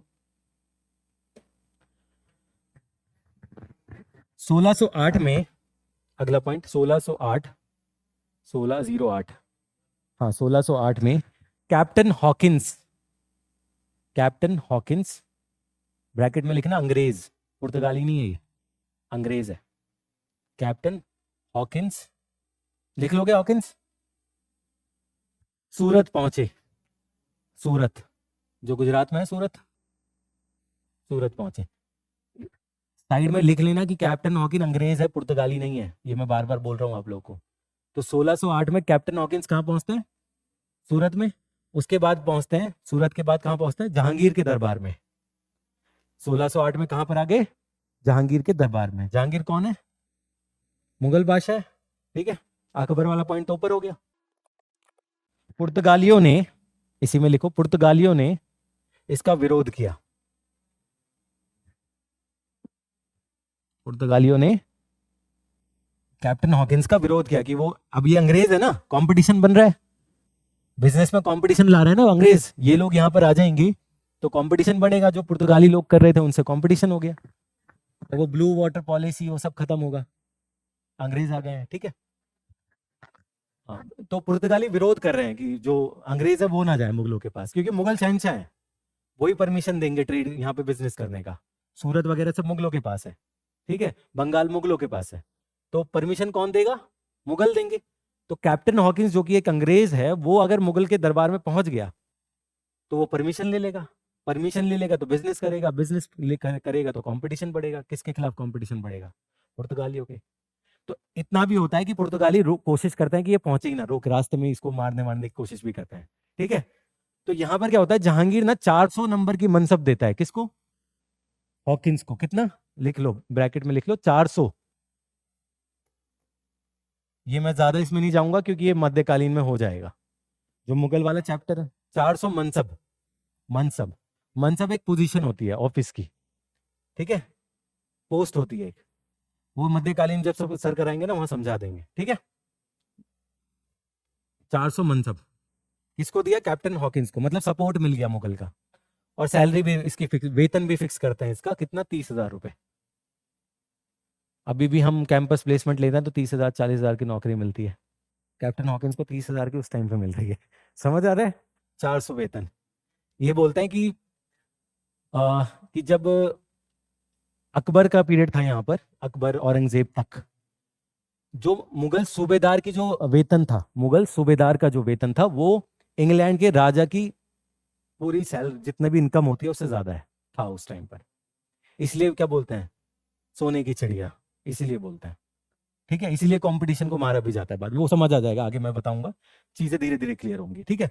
तो भारत, शशि थरूर है, शशि थरूर बहुत लिखते हैं इसके ऊपर, ठीक है, कि इंडिया का ये जब 18वीं शताब्दी आई थी तो भारत का जो व्यापार है वो 20 से 25% था वर्ल्ड में। अगर 100 रुपए का व्यापार हो रहा है वर्ल्ड में, पूरी दुनिया में, तो 25% का व्यापार कौन कर रहा था? भारतीय लोग कर रहे थे। लेकिन जब अंग्रेज छोड़ के जाते हैं तो ये हो जाता है 2%। 100 में से सिर्फ 2% का ही व्यापार भारतीयों का है। आज कितना है पढ़ोगे आप, इकोनॉमी वाले उसमें पढ़ोगे आप, ठीक है, उसमें 2.7%। अंग्रेजों के आने से पहले कितना था? 20 से 25%। समझ आ रहा है ना कॉन्टेक्स्ट क्या है? चलो आखिरी पॉइंट हो गया, हॉकिंस वाला हो गया, ठीक है। अगला पॉइंट लिखो, 1611 में पुर्तगाल और मुगलों के बीच समझौता हुआ। पुर्तगाल और मुगलों के बीच समझौता। अगला लिखो। अब देखो जो मुगल शहंशाह है जहांगीर, उसकी और लड़ाइयां चल रही हैं, अफगानिस्तान वगैरह में लड़ाइयां चल रही हैं, काबुल वगैरह में लड़ाइयां चल रही हैं, ठीक है, वो वहां बिजी है। इसी बीच क्या होता है, पुर्तगाली लोग जो है ना अंग्रेजों को रोक लेते हैं सूरत में आने से। जो उनके जहाज आ रहे होंगे पानी में वो रोक लिया उन्होंने, ठीक है। तो इसमें फिर और कॉम्प्लेक्स हो जाती है चीजें। लिखो अगला पॉइंट। पुर्तगालियों ने अंग्रेजी जहाजों को सूरत में प्रवेश से रोका। पुर्तगालियों ने अंग्रेजी जहाजों को सूरत में प्रवेश से रोका। अगला लिखो 1612। 1612 में क्या होता है? अंग्रेजों ने पुर्तगालियों को हराया। 1612 पुर्तगालियों को हरा दिया, कंपटीशन, उनके जहाज रोका, उन्होंने हरा दिया, ठीक है। वो जंग चलती रहेगी 1612 में। अगला लिखो 1613 में। 1613 में पुर्तगालियों ने, पुर्तगाली पूरा मत लिखा करो, पी लिख लिया करो, बहुत है, ठीक है, ऐसे पी बना लो, पुर्तगाली सिंबल बना लो कि लंबा हो जाएगा। पुर्तगालियों ने मुगल जहाज पर कब्जा किया। अब मुगलों से भी खराब कर लिया इन्होंने, अंग्रेजों से तो खराब था ही, यहाँ मुगलों से भी। अब यहाँ दिक्कत क्या है, यहाँ मुगल हल्के नहीं है, अभी अभी ताकत है मुगलों की यहाँ पर ताकत है, क्योंकि जहांगीर वाले पीरियड की बात कर रहे हैं, शाहजहां वाले। समझौता पहले किया था ना, अब इस टाइम पे अब यही तो दिक्कत है ना, समझौते में भी हो आप, कब्जा भी कर रहे हो आप, और जो ये अंग्रेजों के जहाज, अंग्रेजों को परमिशन किसने दी? मुगलों ने दी ना आने की। वो आ रहे हैं, बिजनेस कर रहे हैं, भाई रूलर कौन है? जो गवर्नमेंट ने उसने अलाउ कर दिया, आप क्यों फिर लड़ाइयां कर रहे हो? अब ये तो दिक्कत वाली बात है। तो इससे क्या होगा, मुगलों के साथ संबंध खराब हो जाएंगे। अंग्रेजों को परमिशन मुगलों ने दी, आपने उनके जहाज रोक लिए, तो मुगल गुस्सा होंगे नहीं होंगे? भाई हमने परमिशन दिया ना। फिर मुगलों के जहाज भी कब्जा कर लिए और समझौते में भी हैं। यही तो लड़ाइयों का कारण बनता है ना, समझौते तो होते हैं, फिर टूटते हुए लड़ाई यही तो होती है, ठीक है। तो इससे क्या होगा, मुगलों के साथ इनके रिश्ते खराब हो जाएंगे। अगला पॉइंट लिखो। 1623 में 1623 में मुगल सेना ने हुगली पर आक्रमण किया। हुगली बंगाल वाला, कलकत्ता के पास। इससे पहले बहुत कुछ होता है, उससे पहले मुगल इनको हरा देंगे, ठीक है। फिर आखिर फिर क्या होगा, पुर्तगाल जो, अब पानी में तो ताकत पुर्तगालियों की है ना, तो पानियों में तो हरकत करते रहेंगे पानी में ये। तो इसमें एक क्या होता है, जो मुमताज है, जिसके नाम पर ताजमहल बना है, ठीक है, मुमताज महल, उसकी 2 दासियों को वो कब्जा कर लेते हैं ये लोग। वो जा रहे होंगे कहीं अपना, उनको पकड़ के रख लेता है। तो इसके बाद मुगल अपनी सेना भेजती है। अब भाई मुमताज महल की बेगम की दासियां हैं वो, शाहजहां की, तो कुछ तो होगा ना उसमें, ठीक है, दिक्कत। इसके बाद क्या होता है, मुगल सेना भेजती है और उसके हुगली को कब्जा कर लेती है, ठीक है। तो हुगली से भगा देते हैं पुर्तगालियों को। ये चलता रहेगा, ठीक है। इसके बाद लड़ाइयां फिर अंग्रेज और पुर्तगालियों के बीच में होगी। अभी थोड़ा सा बोरिंग रहेगा, जब सिर्फ अंग्रेजों का चलेगा ना, तब थोड़ा इंटरेस्ट आएगा आपको, ठीक है। अभी सिर्फ पुर्तगाली वो ज्यादा हमको करना भी नहीं है, ठीक है, बट ये है टॉपिक पीटी में आ सकता है तो करना पड़ेगा। अभी थोड़ा बोरिंग रहेगा, चलो आगे बढ़ो। हाँ ज्यादा नहीं आता है, लेकिन पीटी में आ सकता है ना पुर्तगाली, तो पीटी का थोड़ा कवर करना पड़ेगा। मैंने बहुत सारे पॉइंट में लिखवा नहीं रहा हूँ पुर्तगालियों के, वो बुक के अंदर है, वहां से पढ़ना है आपको। चलो अगर मैं बोलूं पुर्तगालियों का पतन क्यों हुआ, एक सवाल ये भी तो बन सकता है कि पुर्तगाली यहाँ पर क्यों अपना कब्जा नहीं कर पाए, ज्यादा सिर्फ गोवा तक क्यों सीमित रह गए। तो वो भी सवाल बन सकता है मुख्य परीक्षा का, अभी तक बना नहीं है, बन सकता है ना, सिलेबस में तो है। तो उसमें क्या क्या पॉइंट्स लिखोगे आप बताओ। जो ऊपर जितनी भी पॉलिसी इनकी लिखे हैं ना, सबको वहां नेगेटिव फॉर्म में लिखोगे आप। हाँ बताओ। मुगलों के साथ संबंध खराब होना पहली चीज, अंग्रेजों के साथ भी संबंध खराब होना, और क्या लिखोगे? इनकी धार्मिक चीजें, ठीक है, असहिष्णुता, उसमें भी, क्योंकि लोकल लोग सपोर्ट नहीं करेंगे, ये होगा, ठीक है। और कंपटीशन अंग्रेजों का भी आएगा, ये भी होगा, ठीक है। एक पॉइंट ये होगा कि इनका जो फोकस है, जो अटेंशन है, वो सारी ब्राजील की तरफ चली जाएगी। ब्राजील है ना एक देश आज, तो इंडिया से इनकी सारी फोकस कहाँ चली जाएगी? ब्राजील की तरफ। तो इंडिया को फिर ऐसे ही छोड़ देंगे, गोवा जो है वो रहने दो। प्लस इंग्लिश जो अंग्रेज हैं उन लोगों से रिश्तेदारी भी कर लेंगे, और बॉम्बे उनको दहेज में देंगे। समझ आ रहा है? तो ये सब चीजें चलती रहेंगी, ठीक है। तो पुर्तगाली हम यहाँ क्लोज करेंगे, ज्यादा नहीं पढ़ना है। बाकी और जो अगर आप पुर्तगाली पढ़ना है वो स्पेक्ट्रम में है बहुत सारा, वहां से पढ़ लेना आप। हाँ, अभी ये पॉइंट इंपॉर्टेंट है, ये लिख लो, हेडिंग दो पुर्तगालियों का महत्व, क्योंकि जब आप क्लोज करोगे, बंद करोगे आंसर को अपनी, तो वहां ये महत्व लिखना पड़ेगा आपको, ठीक है। पुर्तगालियों का महत्व। और यूपीएससी में जो भी सिलेबस में है ना, वो सब इंपॉर्टेंट है। अगर उसने नहीं को सवाल पूछा है तो पूछ सकता है। फलो वाला पूछ लिया, देखो कोई भी नहीं पढ़ता है उसको, फलो वाला लोग छोड़ देंगे, वही उसको कौन पूछेगा। बल्कि जब मैंने कराया था वो बच्चों को, तो लोगों ने बोला भी था कि सर ये क्यों आएगा, और वो आ गया, इसी बार आ गया वो, अगली बार छोड़ो, इसी बार आ गया वो, ठीक है। तो जो भी सिलेबस में है सब इंपॉर्टेंट है। तो मैं वो हाँ, मुख्य परीक्षा में भी तो आ सकता है ना, या देखो उसमें ना आए, आपके ये समझो प्रारंभिक में ना आए, पीटी में ना आए, बट मुख्य परीक्षा में सवाल इस तरीके से घुमाएगा वो कि आपको कुछ पॉइंटर्स लिखने होंगे। पॉइंटर्स कहाँ से उठाओगे? यहां से उठाओगे, ठीक है। स्टोरी तो यहीं से पढ़ोगे ना, तो एग्जैक्टली यही आ जाएगा ये तो हम नहीं कह सकते। बट जब क्वेश्चन सवाल ऐसे आ गया, उन्होंने पुर्तगाली नहीं पूछा, उन्होंने ये पूछ लिया कि अंग्रेज ही क्यों जीते। तो अंग्रेज क्यों जीते, इसका मतलब सवाल में ये छुपा हुआ है कि दूसरे लोग क्यों नहीं जीते, पुर्तगाली क्यों नहीं जीते, डच लोग क्यों नहीं जीते, फ्रांसीसी क्यों नहीं जीते। तो वहां पर आपको उस हिसाब से लिखना होगा, ठीक है, कि पुर्तगालियों की ये कमी थी, फ्रांसीसियों की ये कमी थी। समझ आ रहा है ना? तो मुख्य परीक्षा में ये होता है कि तो आपको नॉलेज बेस ज्यादा होना चाहिए, ठीक है। आगे बढ़ो। पुर्तगालियों का महत्व, पहला पॉइंट लिखो, भारत में यूरोपीय प्रभुत्व, यूरोपीय प्रभुत्व, यूरोपीय प्रभुत्व का आरंभ, मतलब ताकत, यहीं से तो शुरुआत होगी सारी। जिस रास्ते से ये लोग आए थे उसी रास्ते से अंग्रेज भी आएंगे, ठीक है।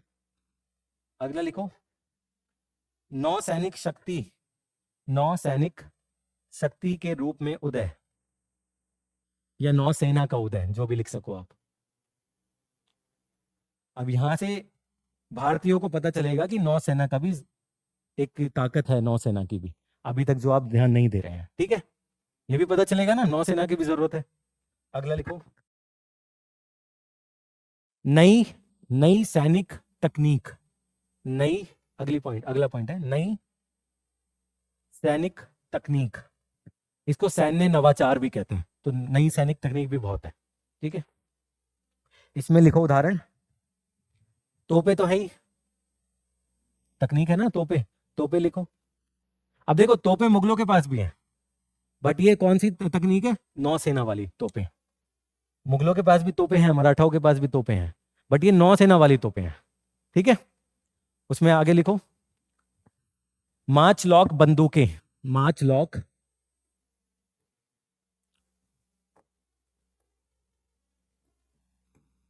मार्च लॉक बंदूकें, एक तरीके की बंदूकें होती हैं मार्च लॉक। पुर्तगाली के पास क्या बोल रहे हैं आप? ठीक, नहीं, मुगलों के पास पहले से ही है, बाबर लेकर आया था। पानीपत जो हुआ था उसमें थी। ये पूछ रहे हैं कि उनमें क्या फर्क था, डिफरेंस क्या था, ये पूछ रहे हैं। ये कि ये जहाज के ऊपर है, ये हल्की तोपें हैं, अलग तकनीक की तोपें हैं। जमीन के ऊपर जो तोपें होती है वो भारी होती हैं, अलग तकनीक की होती हैं। अब तोपों की तकनीक में अंदर जाना है तो उसके लिए आपको पीएचडी करनी पड़ेगी, उसके अंदर हमें नहीं जाना है, ठीक है। फिर बहुत सारी चीजें ना, फिर उसकी कितनी लेंथ है, उसका साइज क्या है, उसमें मसाला कौन सा यूज कर रहे हैं, वो हमारे काम का ही नहीं है, ठीक है, उसमें नहीं जाना है। लेकिन तोपें वहां भी हैं, यहाँ मैं बात कर रहा हूँ नौसेना वाली तोपे की, और यहाँ में बंदूकें मुगलों के पास भी हैं, ठीक है, बंदूकें मराठाओं के पास भी हैं, लेकिन वो बंदूकें जो आई है वो भी यूरोप से ही आई है। यहाँ पर ये कौन सी बंदूक लेके आते हैं? मैचलॉक। ये अलग टाइप की तकनीक है, ठीक है। आगे बढ़ो। कई मंजिला भारी जहाज, मल्टी डेक भी बोलते हैं इसको, इंग्लिश में मल्टी डेक बोलते हैं। कई मंजिला भारी जहाज, जो भारतीय के जहाज थे वो सिर्फ एक लेवल है, बस लोग हैं उसमें सिंगल, इनके फ्लोर है, first floor, second floor, third floor, ऐसे करके, ठीक है। अगला पॉइंट लिखो, कला और संस्कृति पर प्रभाव। कला और संस्कृति पर प्रभाव, इसमें खान पान लिख लो, खान पान, पहनावा। गोवा में दिखता है ना, अलग ही कल्चर दिखता है वहाँ गोवा में, कभी देखना वीडियोस में, अगर जाने का मौका मिले तो देखना, वहाँ अलग ही लैंग्वेज है, अलग ही सब कुछ है। चर्च भी आएगा, लिखो, चर्च भी लिखो। समझ आ रहा है ना, पहनावा भी अलग आएगा, खाना पीना भी अलग आएगा, ठीक है, बहुत सारी चीजें होंगी। हाँ, क्या भाषा भी अलग आएगी, पुर्तगाली, ठीक है, लैटिन वैटिन यूज करेंगे लोग, चर्च बनाएंगे, ठीक है, ठीक है ना। आगे बढ़े, अब लिखो, अब ये टॉपिक पुर्तगाल वाला क्लोज कर दो, ठीक है। अब लिखो डचों का आगमन। किसका? डचों का।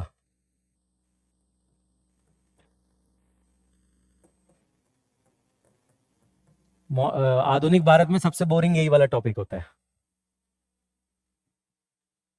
मजा नहीं आता इसको पढ़ने में बिल्कुल, ठीक है। इसमें लिखो, पहला बंदा जो डच आएगा वो कौन है?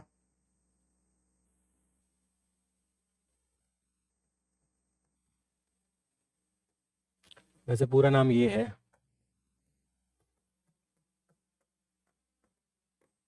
आउटमैन लिख लो, बहुत है, आउटमैन।